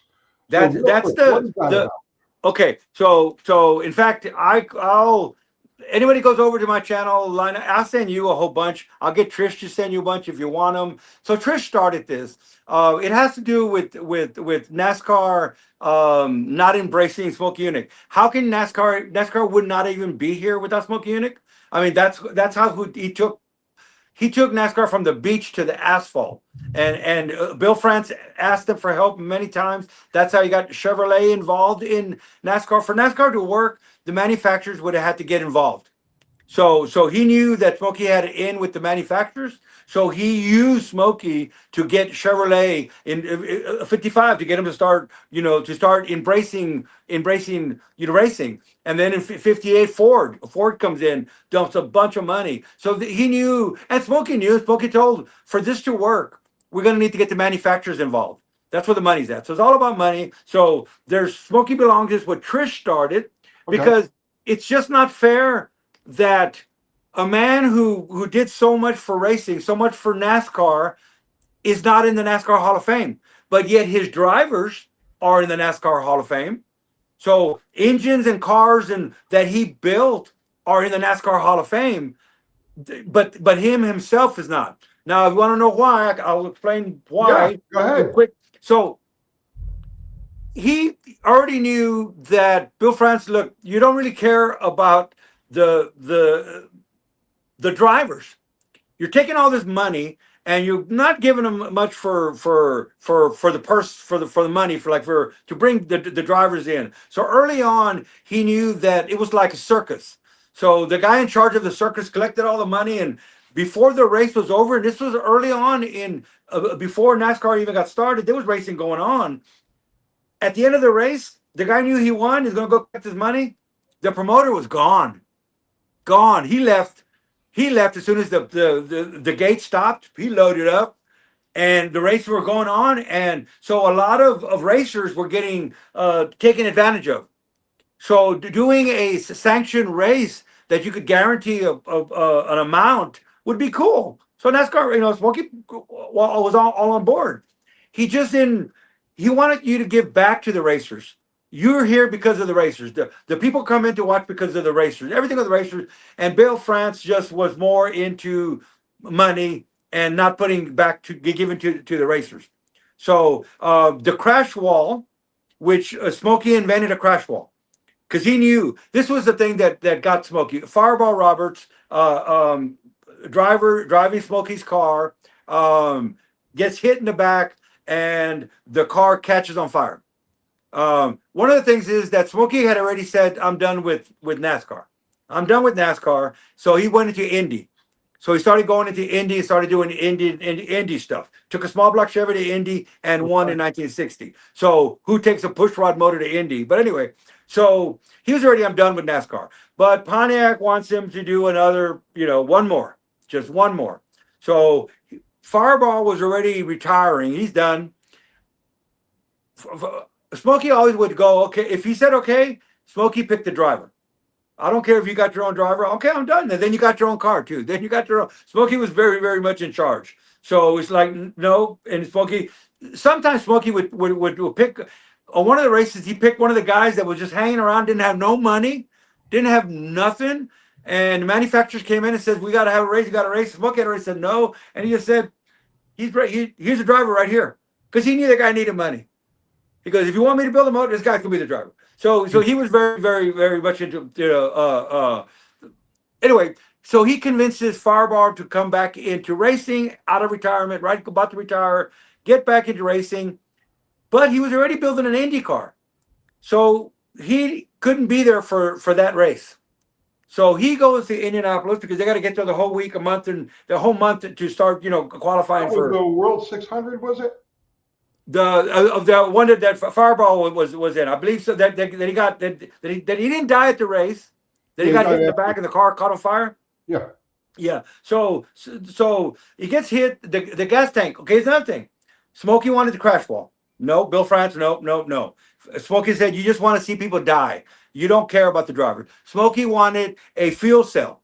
So Smokey was working with Firestone for the indignant nations. He would go and spend a lot of his indigenous people, and so he would actually start taking solar panels and wind generators and gas generators over. He spent a lot of his time abroad helping this indigenous people, and he noticed that Firestone was there just tearing up the land to get this rubber plant. So he got involved with Firestone. That's how you knew about Firestone. He came up with Firestone with a rubber that could be used for a bladder. Now you just mentioned earlier about the balloon in the gas tank. Right. So you can imagine. I can imagine how NASCAR would go. Oh, there's that rubber balloon in a gas tank. It was a liner, so if the tank got hit, gas tanks from back in the day, they have a seam. Sure. There's two pieces of metal, and they're just seamed around. And they're still stock cars. Smokey felt he was responsible for people's dying because he took a stock car, made it so fast, and technology didn't move up with the car as fast as he was making them. So the roll cage and all the tires were blowing out on the I believe it was the Hudson Hornet. The problem was it was a neat car, and it ran so fast because of the aerodynamics. But you know what the problem was with that car? Is these were stock cars. They couldn't race that long, and until you started racing, you started seeing the parts breaking. Then you went and put an axle out of a Ford because the Ford axle could last longer than the Chevy axle or the Hudson axle. Well, what was happening was the rear end couldn't handle the full length of the race. So he started getting faster and faster and faster. The car didn't have a place for the tire to escape. So when a rear tire axle broke, it flipped the car over because the way that the body was made, aerodynamics. Right. Okay, I can picture this. Yes. The tire couldn't escape. Boom.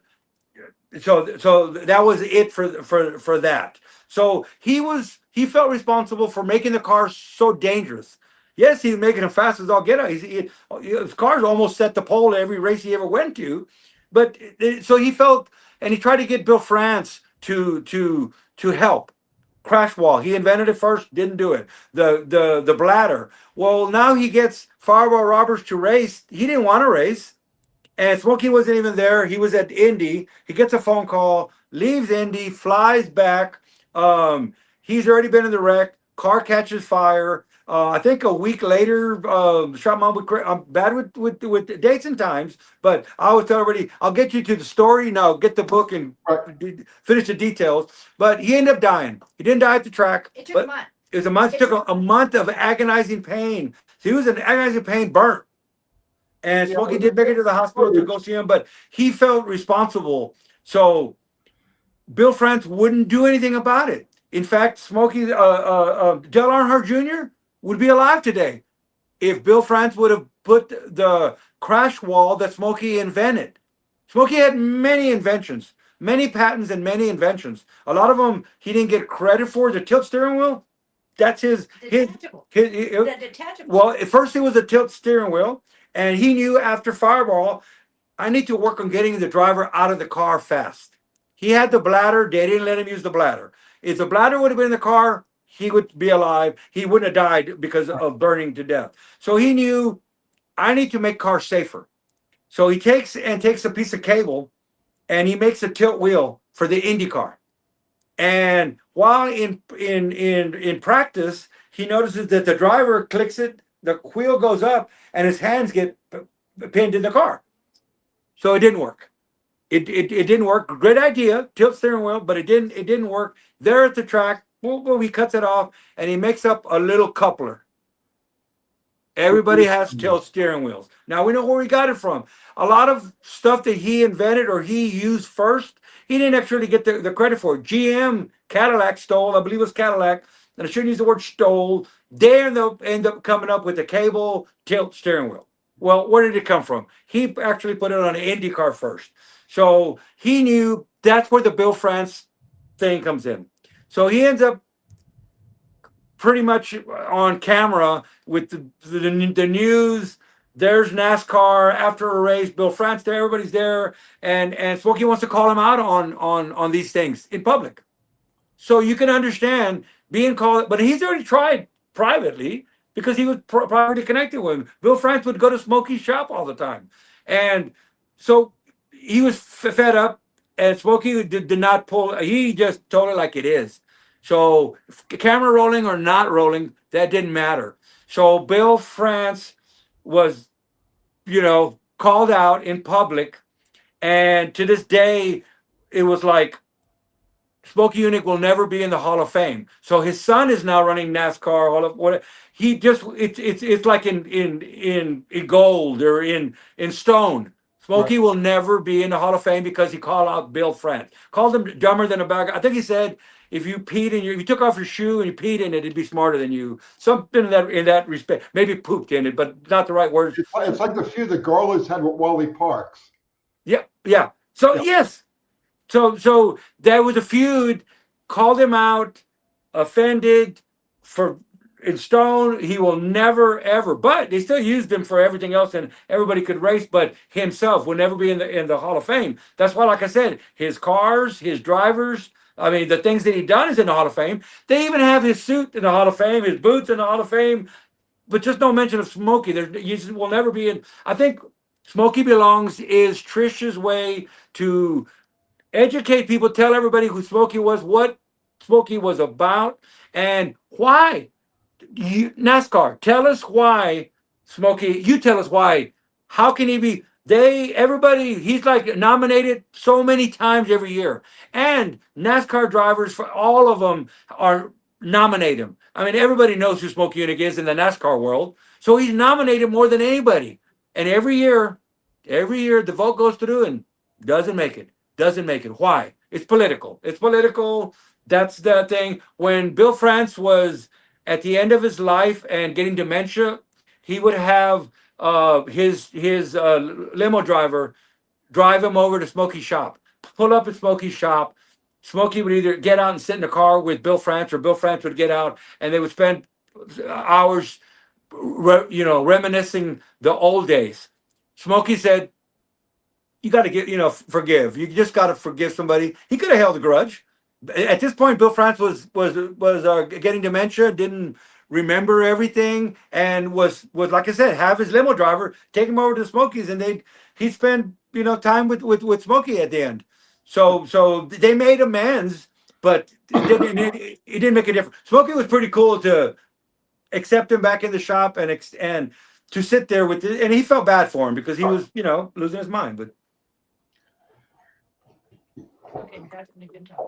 Crazy though. All right, So, guys who are watching this, anybody watching this, if you have any questions for Dan, any Smokey stories you want to tell or whatever, I'm gonna let's Yes. try to keep an eye on the comments, and if you see anything that catches your attention, grab it and I'll highlight it, or if you can highlight it from your side. Yeah, if anybody's got stories that you've heard that people that know him generally have something that they go, "Oh, I know Smokey because of this." The Right. Chevelle is a very real popular one. Though he drove back to Smokey. Also, the stories kind of grew every time he got told.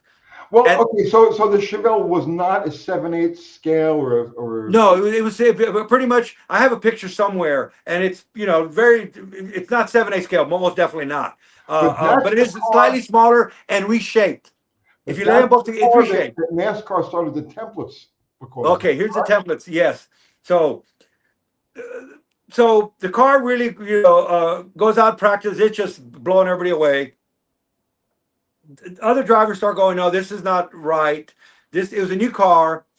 Smokey actually got another car, and so comes back because it's already getting smoke. It's already getting where you're not going to let you. They were trying to get the car banned. He comes back the next week with another car. I don't know if everybody can still see me. My screen says something. I found something, but I'm going to go on with it. All right. So he gets another car from Chevrolet and makes another clone of his car. Okay. Okay, he didn't change because they said, "Look, this isn't right. Look at the measurements." So I'll come back next week and we'll fix it. He gets another car and he puts it in the front row, right outside the track. When they start now saying, "No, this doesn't fit the Chevelle," he says, "You know what? Look. I didn't do it. Tell you what. There's a Chevelle sitting right outside. Go measure that car. Measure my car. It's the same. Let's go racing." He actually built another car and painted original and everything and put it in the front. And then, of course, says, "Look, there's one outside." There wasn't a lot of these cars. It was a brand new car. So there wasn't a lot of these cars that people could compare them to. That's that one. Okay. NASCAR, boom, boom, some more. Guess when NASCAR invented the templates?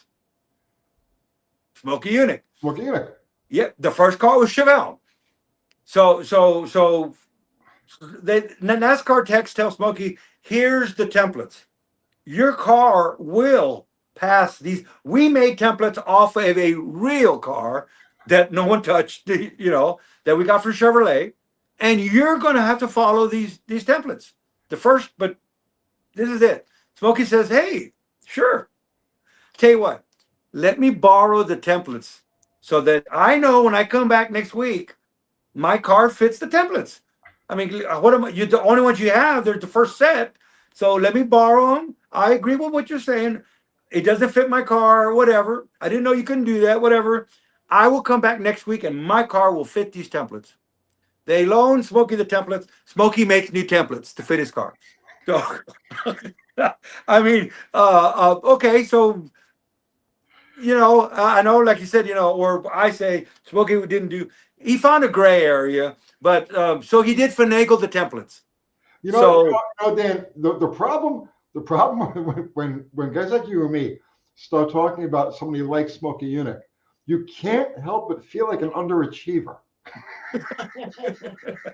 You know what I'm saying? You say, yes, I've done this, I've done that, I've done the other thing. And then you start talking about this guy and the ground he covered and the ideas and just the extreme lengths he would go. And it's like I feel like a little girl. Amazing. It's amazing.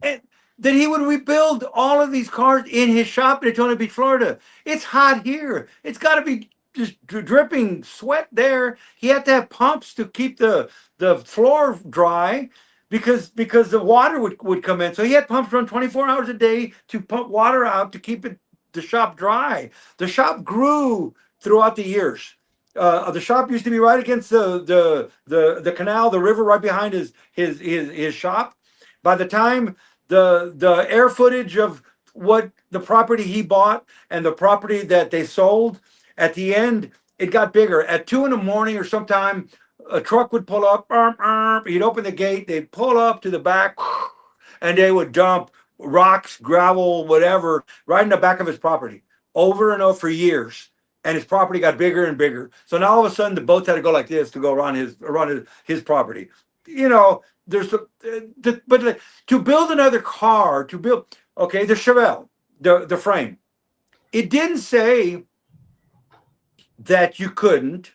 He knew we're going around the track that way. He tried to get the tracks, Bill France, made this way. Who in their right mind, the engine torques this way? Why are our tracks going this way? You need to make everybody run this way. Bill France wasn't going to have it. He goes, we're going against the torque of the motor, the reverse torque engine.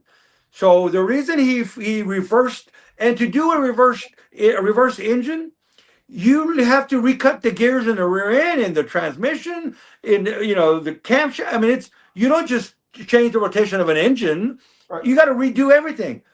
And secretly, Smokey said, if you wanted a secret, nobody can know about it. Well, now, from what I know, this could be wrong, but it's stuck in my head someplace, kind of like the neural drain thing stuck in my head, that he first tried that with the Hudson Hornets, ground a reverse rotation camshaft for the thing, and then flipped the rear end upside down. And those are stories that I have heard that story. I just want to be the Hudson Hornet was. I grew up as a Dodge guy. I ran a Duster in high school. Don't anybody sit there and kill me. But I'm known as the Mopar guy. Yeah, I know, and I've been following you for years because we have a lot of similarities. But the Mopar guy, when I grew up as a kid in the shop at 7 years old, growing up in the shop, my uncle taught me everything. My uncle was my Smokey Yunick. He taught me everything. But my uncle was born in Mexico. So when I asked my uncle about flow numbers and a 3-angle valve job, and I don't know. He spoke English. He was great, but he said, I don't know, just do this. I don't know, just do this. But I'm a kid, I got my first Duster. I want to port the heads. And Chief, hey, and now Chief would do here, do there, do. And I come to find out later, a lot of the guys that won a lot of races back in San Antonio on the south side, my uncle Chief taught him how to port. And yet we were in a port. But anyway, he would just say, I said, I want to know what a multi-angle valve job is. I want to know what it is. I don't, but every 795 valve job we used to do in the 70s or whatever they used to charge was a 3-angle valve job. Every single head that we did. But he didn't, when I asked for a multi-angle valve job or to tell me this, Hot Rod magazine, this Circle Track magazine, Chief, I want to do this. You get to work. But we come to find out every single valve job we did on the south side of San Antonio, which is the poor side of San Antonio, the cheapest valve job was a 3-angle valve job.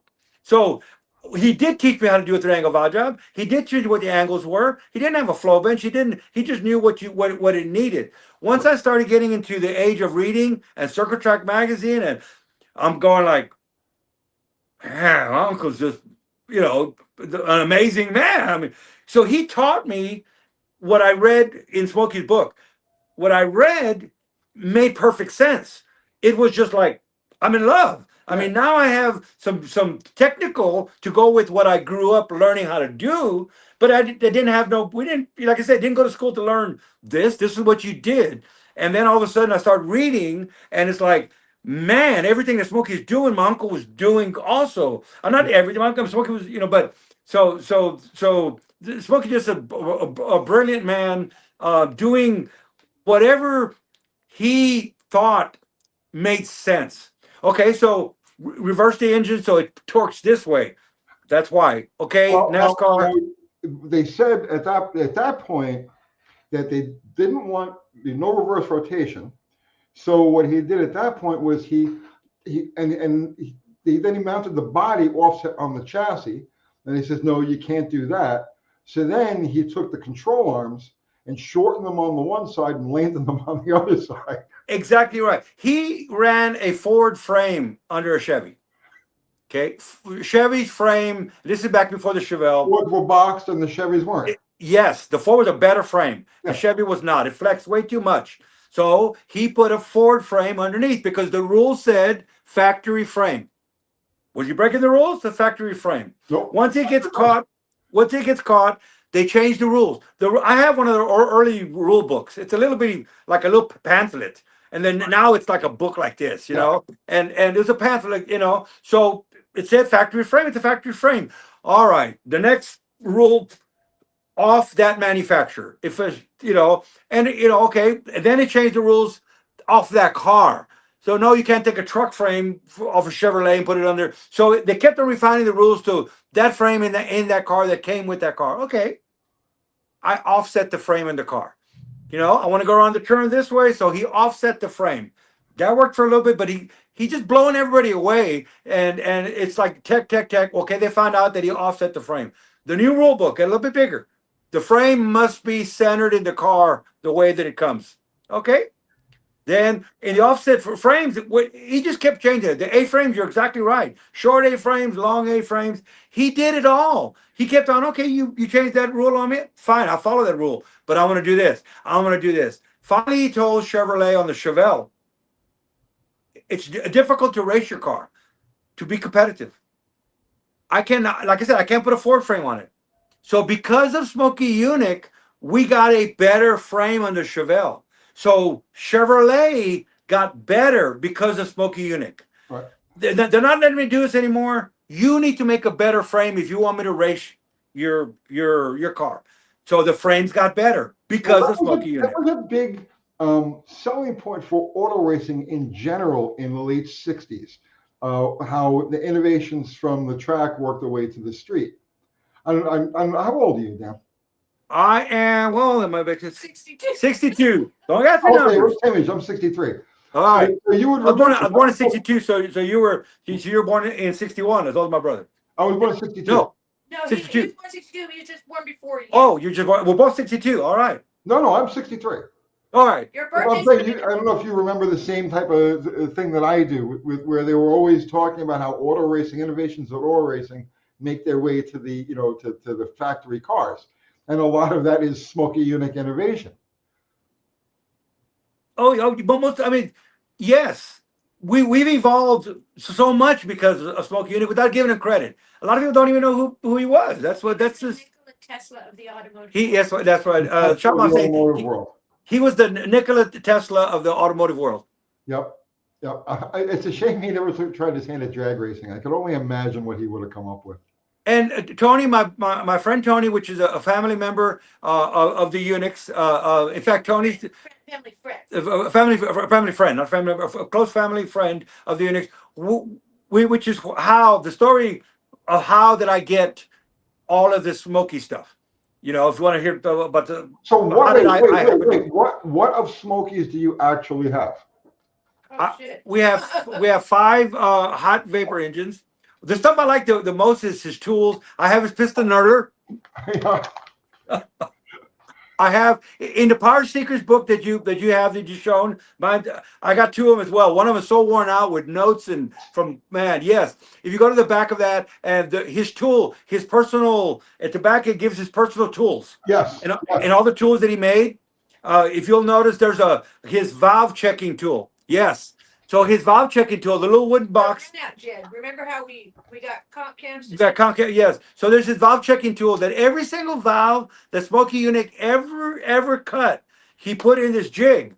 He has a little jig. It shows it there standing up, and yes, you just showed it. So and it goes in with a little mic, and you spin the valve, and it checks the valve for out around. Every single valve Smokey ever cut, he used that to check the consistency. I use it to this day. I had a bad valve with an Edelbrock head, and the way that I got them to go, how do you know who are you to critique our valves or whatever? So Shop Mom has me pull it out, put the valve in there, spin it, and sends Edelbrock the video of it on, and he goes, by the way, that's even Smokey's valve jig. Oh, they send us valves real quick. So I his personal, I would have loved to have all his personal hand tools and. I shouldn't say the beauty. No one knows. Not no one. A lot of people know, but it's like no one cared. No one cared about anything. No one cared. I cared. So I reached out. We were going to SEMA one year, and SEMA puts out a thing. What's your favorite thing about the SEMA? And I wrote, there's no more SEMA like back in the day. You know, No. back in the day, you could meet someone like Smokey Yunick at SEMA. He gave a power class at SEMA, and it's really changed it all up. I wish I could get the video on that. And the way it started was it was a class at SEMA. They have halls. You've been to SEMA before. You get to all the different classes before the show. And we're up in a hall. There's a lot of engine builders in there. And it's a super power seminar. And on stage is Smokey Yunick, Earl Gettery, the sprint car engine builder of the world, Indy car engine builder of the world. All of the masters of their class on stage. They're all going to give a 30-minute presentation on horsepower. So me and Elaine, of course, Smokey Yunick, boom, I'm front row. I'm just there before anybody even gets in the room. I'm waiting. They get there. Smokey Yunick, they're already sitting. Smokey Yunick walks up, gets his paper, and about to start, wrinkles it and just tosses it and says, you didn't come here. You want to hear about horsepower.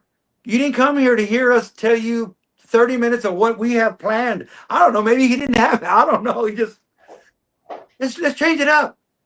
Would y'all love to ask anybody on stage whatever you want about horsepower? Wouldn't that? And everybody, yeah. He goes, okay. He tells the SEMA people, put a mic on the floor. Everybody take your time, put your hand up, tell me where you're from. And and they're all like freaking out. They're just, and he's like, get a mic on that. He's Smokey Yunick. He doesn't, the F4 drops whenever it wants it, whatever. He's, like I said, if you get offended, you wouldn't probably like him. But anyway, he makes him put a mic on the floor. Somebody puts their hand up. I say, Billy Bob from Bum whatever. Yeah, okay. Tell me your name. Come up. Go. Okay. Who's your question? Point to who you want, and we'll make sure that's what. And he says, Smokey, this is for you. Is it true that in 1960, whatever, when the Chevrolet Corvette was going, and that you were, and he goes, it's been written up. Yes. Yeah. I mean, I wanted you all to ask questions. You have a the sprint car engine builder in the world right here. You want to bring up something about a story that, okay, next, and next. Oh, Dan, you're glitching out. I don't know if you can hear me or not.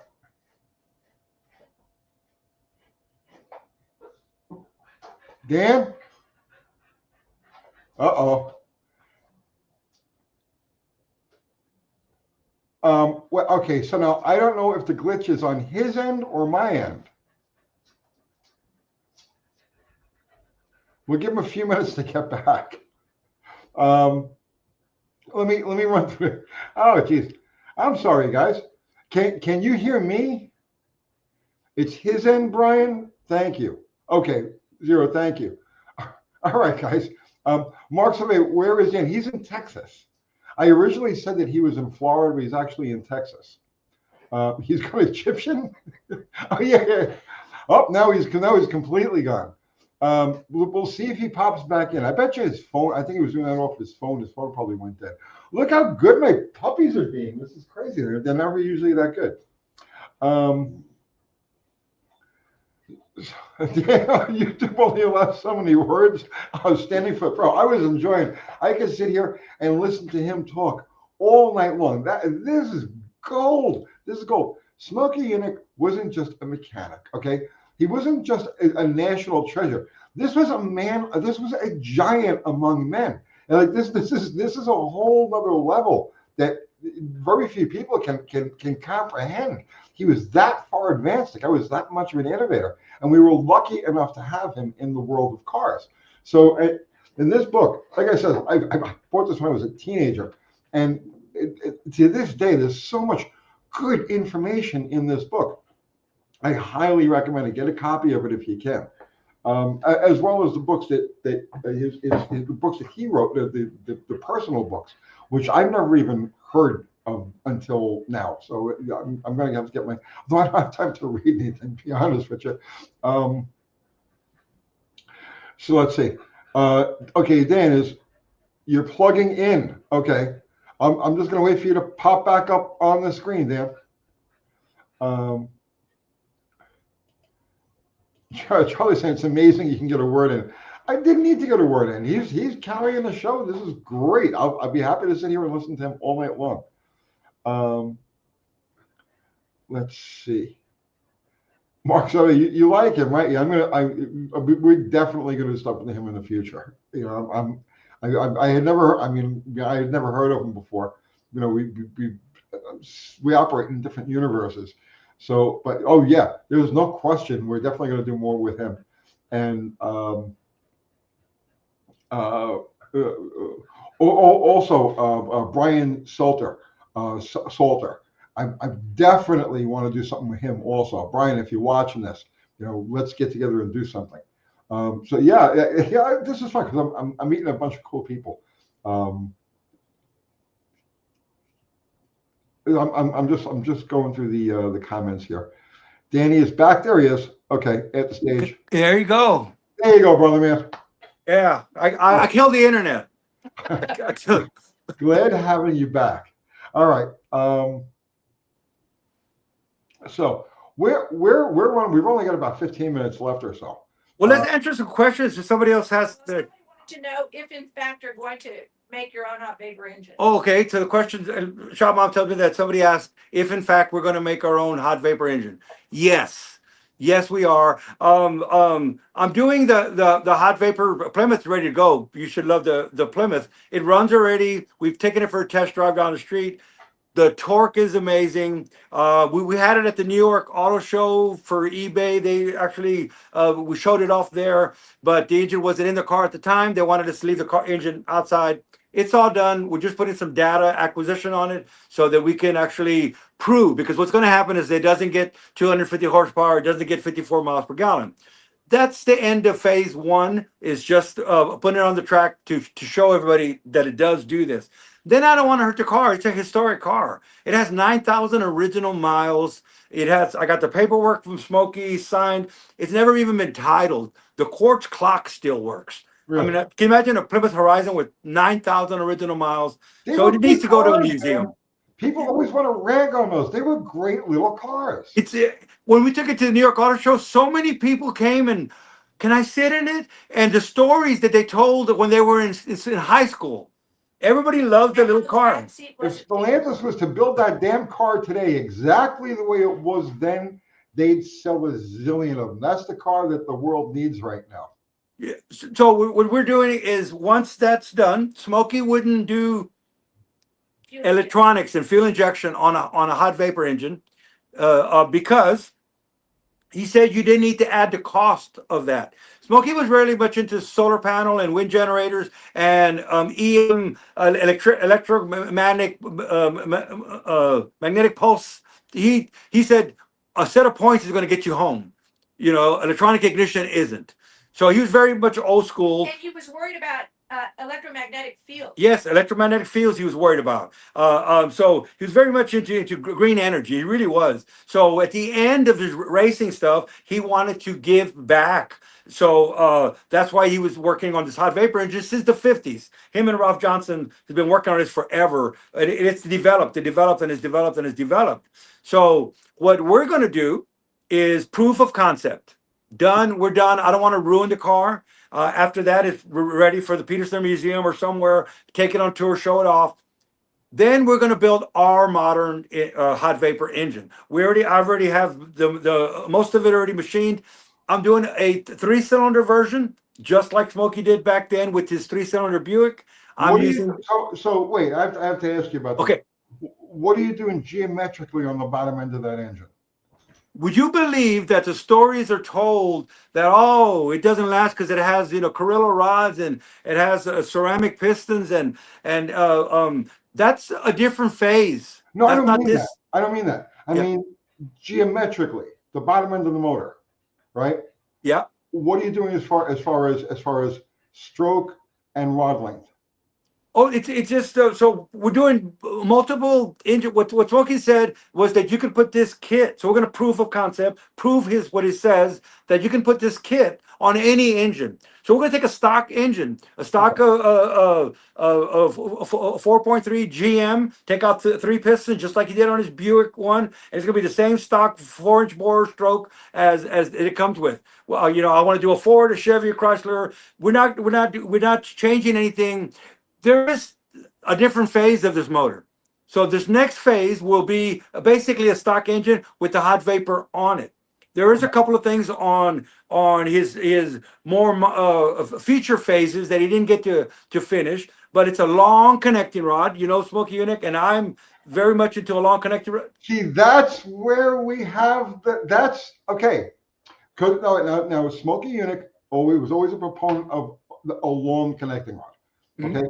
And in certain applications, like for instance, if you're talking about you're doing a Chevy, you're doing a Ford, all right? Yes, stick the longest rod you possibly can in there. I'm a Mopar guy. We already come with rods that are way too long to begin with, okay? So the thing about the vapor motor, and it's not just a vapor motor, okay, but anything that runs off of, so hydrogen motor, propane motor, vapor motor, I've been brainstorming this for a long time, but not actually working with it, okay? I believe that to optimize a dry combustion chamber, because that's what we're talking about, right? To optimize a dry combustion chamber, you need as short a rod ratio as you can get. You need to have the ignition timing as far to zero as possible, as far to top dead as possible, right? And then extreme angularity early in the stroke. And at that point, what you do is you're using the leverage, because whether it's hot vapor or hydrogen or propane, whatever dry fuel you're using, okay, the power is released instantly. It's released. There's no duration to the burn, right? So with a wet combustion chamber, you lighten the mixture, let's say 30 degrees before top dead center to get the flame propagated. And now you're involving all of the mist, all of the droplets in there, and it takes time for them to break up and actually release their energy. And by that point, the piston's past top dead center, and the rod is starting to lean over, and it's only when the rod starts to lean over that power is actually applied to the crankshaft. So now, if you have a dry vapor, if you have a dry combustion chamber, okay, and that power is released over the course of, let's say, 20 degrees of crankshaft rotation, as opposed to the 45 degrees that you get with gasoline, well, a long stroke with a very, very short rod that would induce extreme angularity early in the stroke. I know there are going to be friction losses. I get that, right? But extreme angularity early in the stroke would extend the range in terms of how many degrees of crankshaft rotation the power is going to be released over. Does that make any sense? It does make sense. And I have boxes. We got totes and boxes of stuff that pull it apart and stuff. And I actually have some clues of his more modern hot vapor engines. Phase 1, phase 2, phase 3. By phase 4, it wasn't even going to have a radiator. What Smokey was trying to do was, how would you do this? Hold the piston at top dead center longer. So by holding the piston at top dead center longer, it gives more time for the reaction to happen. So if the piston goes up and then instantly starts coming back down, there's not a lot of time there. There's not a lot of time there anyway. Yeah, usually you got 3 degrees of dwell up top. Yeah. On So average. okay. So if you could hold it there, and he was working with offset pins, work with even piston slap when we're trying to get rid of it and stuff. Needed a little bit of just to hold the piston up there longer. Hold it up there longer for this to happen. Now, what's happening with the hot vapor engine? There's things that are happening that really, if you use the theories on wet fuel and you use different theories, that's not what's happening. It's not a turbocharger. He got really offended when you called it a turbocharger. Me and Gail Banks have fun discussing this one because Gail Banks and him were real close friends. And Gail says he actually worked with Smokey on the sizing of the compressor. It's repatented. He used a turbocharger and then he modified it in several different ways. And it's now a homogenizer. So it's not a turbocharger.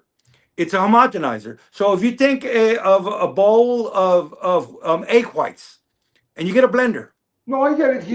I get it. He's using the turbocharger to beat it into a mist. Yeah, and then what happens once it starts to vaporize? What happens? It starts to expand. It starts to expand.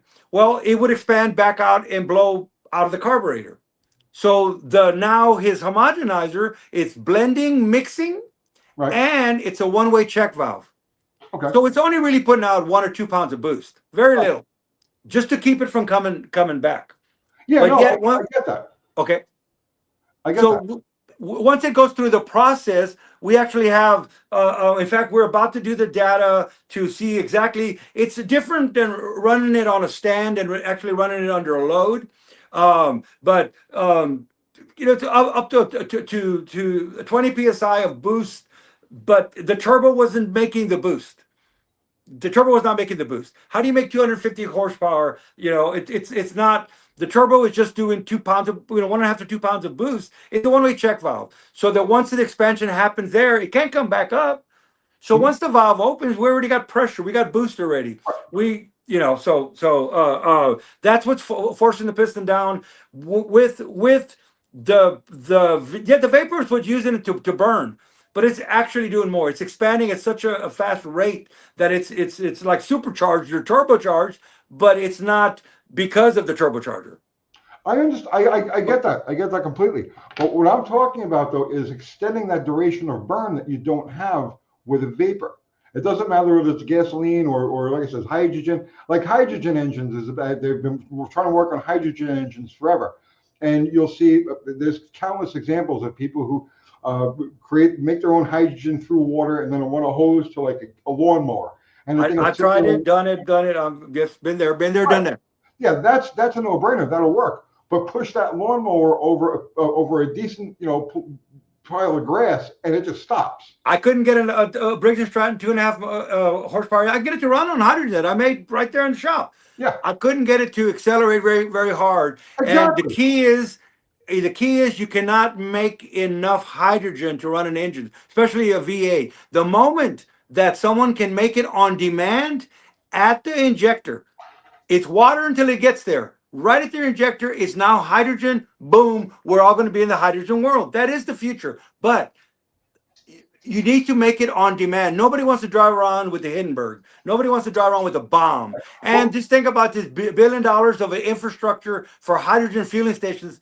You know, anyway, go ahead. But listen, what I'm saying is that the architecture, right, the bore stroke and the rod ratio that's commonly used, or the way we think of correct bottom end geometry, including piston dwell and all these other factors, are based around burning a liquid fuel.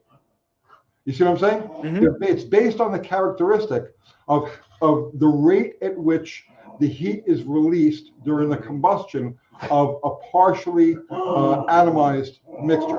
Okay, so when you take the atomized part of it out, and you only have a vaporized mixture in there, now what you're asking that bottom end to do, what you're asking it to work with, is deficient.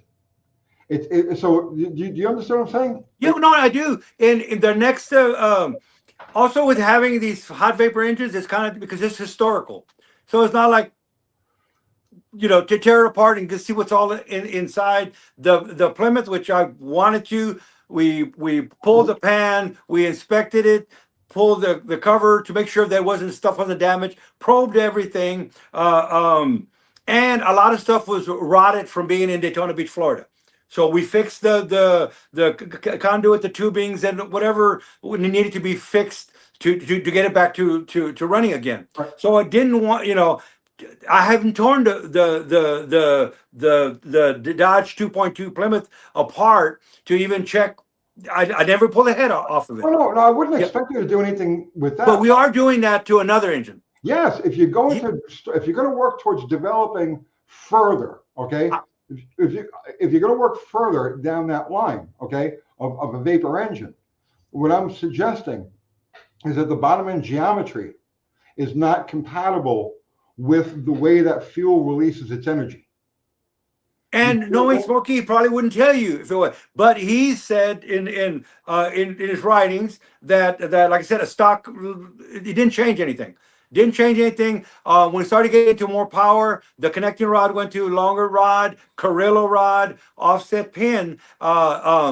We have several engines, 5 of them. One of them was one of the last engines that Smokey wrote, that the Dodge that we have here, which also Chrysler was going to make. That ended up dying for another reason.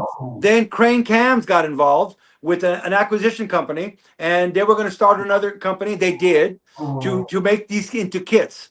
So kits that were able to be put on stock engines. Right. So that's why I believe this Dodge is a stock engine. No, I do have the I box with understand Carrillo rods and stuff in them. One of the other, at the end before he died, he was still working on a modern hot vapor engine for GM. I have a picture of a fuel injected engine on a dyno with Smokey standing next to it that has fuel injection, coil packs, and everything. And we have a GM, later model GM, that has a lot more stuff. I could tell he wrote this engine was ready for production, ready to go. I have other ones that were the Buick 3-cylinder, early stages. I have phase 1 of the Buick. I have the different phases of them. Every time they get a little bit better. And then we have this one engine where no one even knew what kind of engine it was. And it's the most advanced engine. That's the one I think we're going to tear. That one's going to go on the dyno. We actually have a dyno. We're setting it back up because we moved home so that I can work on just this. This is my passion. Well, when you get to the point you're actually going to start laying out a hot vapor thing from scratch, okay, hit me up on that, because I'm telling you, I've brainstormed this. I can't tell you how many sleepless nights I've had thinking about this exact circumstance and how to make it work. Okay. I played around with a propane engine, which was a waste of time. my original thought was to just get a propane mule together, understand and we're talking about, what are you talking about, propane or vaporized gasoline? It's a dry fuel. Okay. So my goal with that was to just get it together, learn the ins and outs of running with propane, and then start playing with bottom end geometry to better use the short duration burst. Okay, as opposed, because it's a bang instead of a boom. You see what I'm saying? So Yep. I was going to start working towards that, and that would have included like a 4-inch stroke crank with like a 6-inch rod, the shortest rod that I could possibly get in there to induce angularity early in the stroke, and use that short duration burn to actually push the crank instead of the rod standing straight up and down. I think that Smokey's concept of having more dwell time at TDC, I think it's backwards. I'm not saying I'm smart. It's the expansion. There's a key in the expansion of the vapor, of the gas is expanding. It expands really fast. Yeah. It just needs a moment to react for this to happen, and then the expansion rate. So actually, the longer you can hold it up there for a split second, it allows this reaction to happen. So you don't want to move the piston down to, as soon as the piston starts going down, then you start losing pressure in the cylinder. Right. The chamber is expanding. Yes. Right. But at that period of time, before, let's say 20 degrees past top dead, right, which is key. So for a gasoline engine, it's 45 degrees past top dead, right, and that's using what we would consider to be. And you're saying about max cylinder pressure, or max cylinder pressure happens between 35 and 45 degrees past top dead. I have a different number. And I'm very fortunate to the dyno that we purchased was actually Toyota's TRD dyno. So they have $300,000 in software in this thing. This thing can check crank pressure, okay, at any given crank degree. So we're going to have the ability to check cylinder pressure throughout the whole process. I know what number did you get? That from the gurus at Toyota, probably shouldn't, nobody, they spent millions of dollars figuring this out, about 15 degrees after top dead center. So we're off by a bit. And what's the dwell on that before it starts to drop off? We're right at that point at 15 degrees. That's max PSI, and then it starts to dwell right off of that. But at max cylinder pressure, when it reaches the max cylinder pressure, so you want to ignite, there. But fuel is going to change everything. You cannot. And rod length is going to change it. Stroke is going to change. Yeah, you can't pick 15 if that's Toyota, IndyCar, NASCAR. It's a different fuel. Okay, my point exactly. Because now what the testing, right, is a short stroke long rod engine that's intended for very high RPM use, over 7,000 RPM. But that's not the operating range that the typical engine goes by. So now if you go to just a normal gasoline engine, let's say a 350 Chevy with a 4-inch bore and a 3.5-inch stroke and a just under 6-inch rod. Well, that's the geometry, the basic geometry we work off of.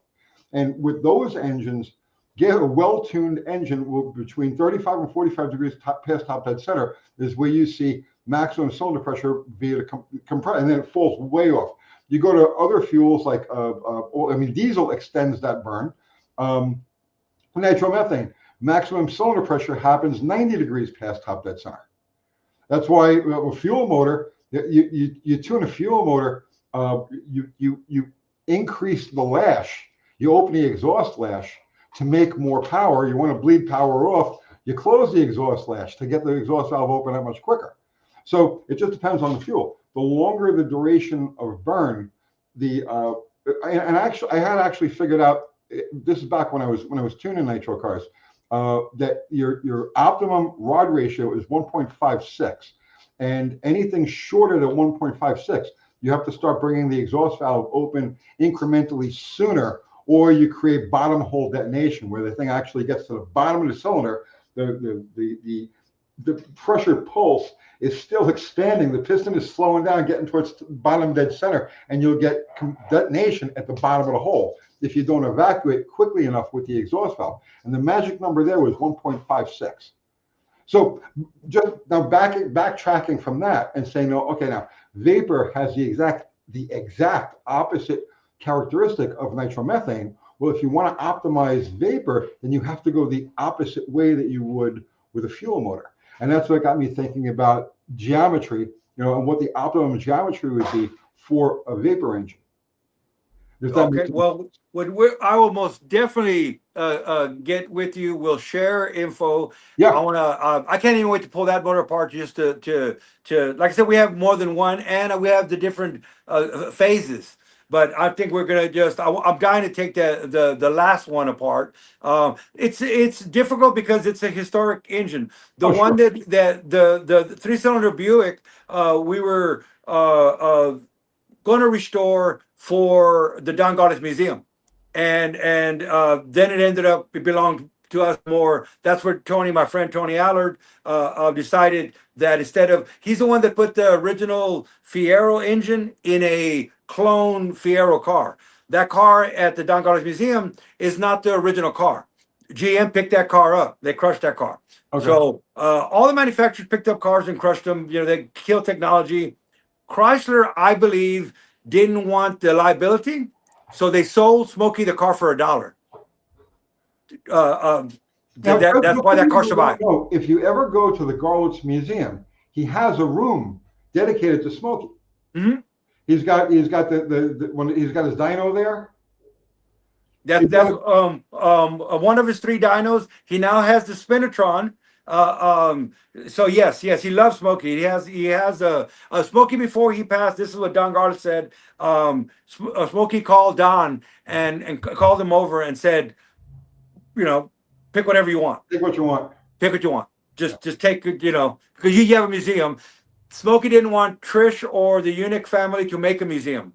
He saw what the struggles of running a museum, and the Don Garlis family has to, like you said, his wife runs the tickets and everybody. And he just thought, no, and I'm like, why? Why wouldn't you, but he said, no, when I passed, but it was part of his will was for everything to be auctioned off and then the shop sold. And he said, it could all burn down if so far as he cared, which is interesting because it burned down. But Garlitz was a great admirer of Smokey's. Yes, which speaks a lot because there was an innovator right there. It was so. Listen, we're past. We went past it. We usually end at about this point. We can go. Let's do this again sometime soon. You just let me know. That's cool, and I'll keep you updated with the hot vapor stuff. What's that? And Smokey stuff. Yeah, no. Well, the hot vapor stuff, I'd rather you and I just talk privately about. Okay. Right. Because I have, please, I have a lot of thoughts. We'll talk on that privately. Okay. Yeah, I'm very interested in making something like that work. Elaine, can Elaine stick her head in there real quick? Yeah. Can you just say hi? She said no, but she's coming. I want to see the voice. I want to see the face behind the comments and the. This is me. How are you, Elaine? Nice to meet you. I'm typing. She's typing. And Faye, I know that Faye Hadley works with you. Faye Hadley has her own shop. It's here. It's here. We're local, so she just said phenomenal discussion. Faye just said phenomenal discussion. Oh, Faye just said phenomenal discussion. So Faye, I didn't mean to. Not even. I told you hi. Maybe she said Shop Mom is the greatest. And Shop Mom is the greatest. So Shop Mom takes care of us. When me and Faye get going, you can know how. Everybody now probably goes, man, he doesn't shut up. And we bounce off. We're real good together. We just bounce off really well. Have her jump into the next live.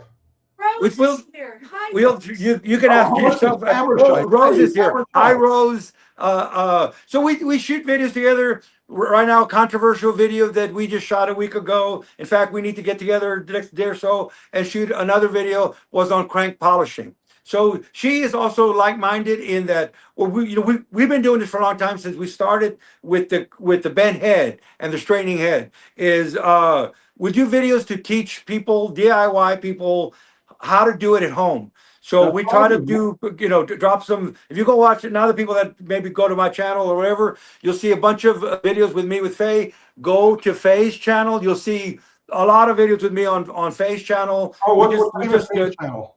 huh? What's the name of Faye's channel? It's a Pistons and Pixie Dust. Yes. Pistons and Pixie Dust. Yes, So either that's Faye all or really Shot good Mom her will stuff type it too. in right now. Yeah, I've never met her obviously, but I know she's really good people. I've She's seen good her. people, and like I tell her from people for a long time, they think, well, she was an all girls garage, and she's just a movie star or whatever, a paid, No, I know she's the real thing. I could she's tell. the real thing. We hit it off from day one because it's like two gearheads. I tell everybody she's the real deal. I mean, she's a master tech Toyota Supra. Her life is Toyota Supras. In fact, might do a hot vapor Supra, but Nice. we're going to be doing sleeving on a 7M. We changed everybody's thoughts. Faye has changed everybody's thoughts on a 7M. Everybody wants to do a 2JZ, and yes, the 2JZs are in the works later. Yes, whatever. But the 7M is an awesome Toyota engine, and proof. Everybody thought she was crazy. She's been driving her 7M now, fake and tell us a couple years now, turbocharged. We had it on the dyno. This thing is just an amazing, beautiful work of art, and she built it all. She did it. I helped in the cylinder head was bent and was straightening and stuff, but Faye built her engine. All Girls Garage, when they were building an all girls build, it's a BMW with multi-cams and 4 camshafts, and she's degreeing this thing. Hey, she's the real deal. Oh, I know she is. I know she is. So Zero just put up a link to her channel. So guys, go over there and show her some appreciation. Did you put a link to her channel, babe? Yeah. Zero, our super mod over here. We got the best mods in all of YouTube. You guys, And Rose, I said hi already to Rose, but thank you for coming in, Rose. Another awesome bud, gearhead, an amazing fabricator. What did you say, Shot Mom? No. I just wanted to make sure that everybody knows Faye's an awesome chicken mom too. Oh, Faye is an awesome chicken mom. Shot Mom wanted to. Yes, she has chickens. As you watch any of her videos, don't end before the end, because that's when the chickens come out. So thought I'd throw it out there.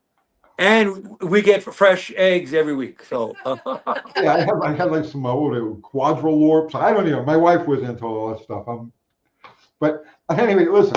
This was great. I could listen to you talk about Smokey and these all night long. There's some people I get together with on these lives and it just flies. Scott from Cold Wars Motors is one of them. I got to get another live going with him soon too. You just let me know if let Faye know if you want whatever. That's all. I'm all on board to spreading the word on Smokey Yunick, and I can talk about anything, but most definitely, hey, we are on book club because we started book club in the pandemic, and we're on the book now. We're just about to get to the chapters on his inventions. So there's we can just go a whole live stream on inventions because people didn't know he invented these things. So all right. Faye's a chicken mom. I did tell her to look up chicken burnout. Burnout. I had one back when I had the chickens. I had one of them do a burnout in front of my house with a 67 Dodge 67 Dodge GT that I had. So yeah, tell her to look up chicken burnout. Indirect connection. Hi, indirect connection. That's one of our viewers. Yes. Any of Dan's viewers that popped in here, I don't know who's who. Nice to meet you. Thanks everybody for my peeps or our peeps that came on because I have noticed a lot. Yeah, I have a lot of peeps in common. A lot of peeps. We have a lot of peeps in common. She says so. A lot of people follow you anyway, but I'm just a little guy. But I'm glad that like I said, people coming on just make me feel good. So all right, our incredible mods, Zero Mexican Spec, Fubar. Thank you so much, guys, as always. Everybody, there was no super chat tonight, but that's okay. I appreciate everybody who stopped in and just added to the conversation. And Although we didn't really get to the viewers tonight, and I try to get to the viewers whenever we do these things. When we do our live stream, Shop Mom, that's not gonna say her job. I would never say that, but she makes sure that we connect with the viewers. I got carried away. I'll do, It's okay. I get on Smokey but I most definitely do understand. I really enjoyed tonight. Thank you so All right, much. we did too. All right, All right. I'm pulling a plug on this, guys. Good night, all. thanks everybody. Peace and assembly grease. Yeah, peace and assembly grease is what we say. I used to tell people I used to have a coffee house. I had a bunch of coffee houses. That was my night gig, and when I remember to leave, my farewell greeting was "Don't get killed out there." I know you had got coffee before you started. You're a man of many talents. Needs the coffee. All right, guys. Good night, all.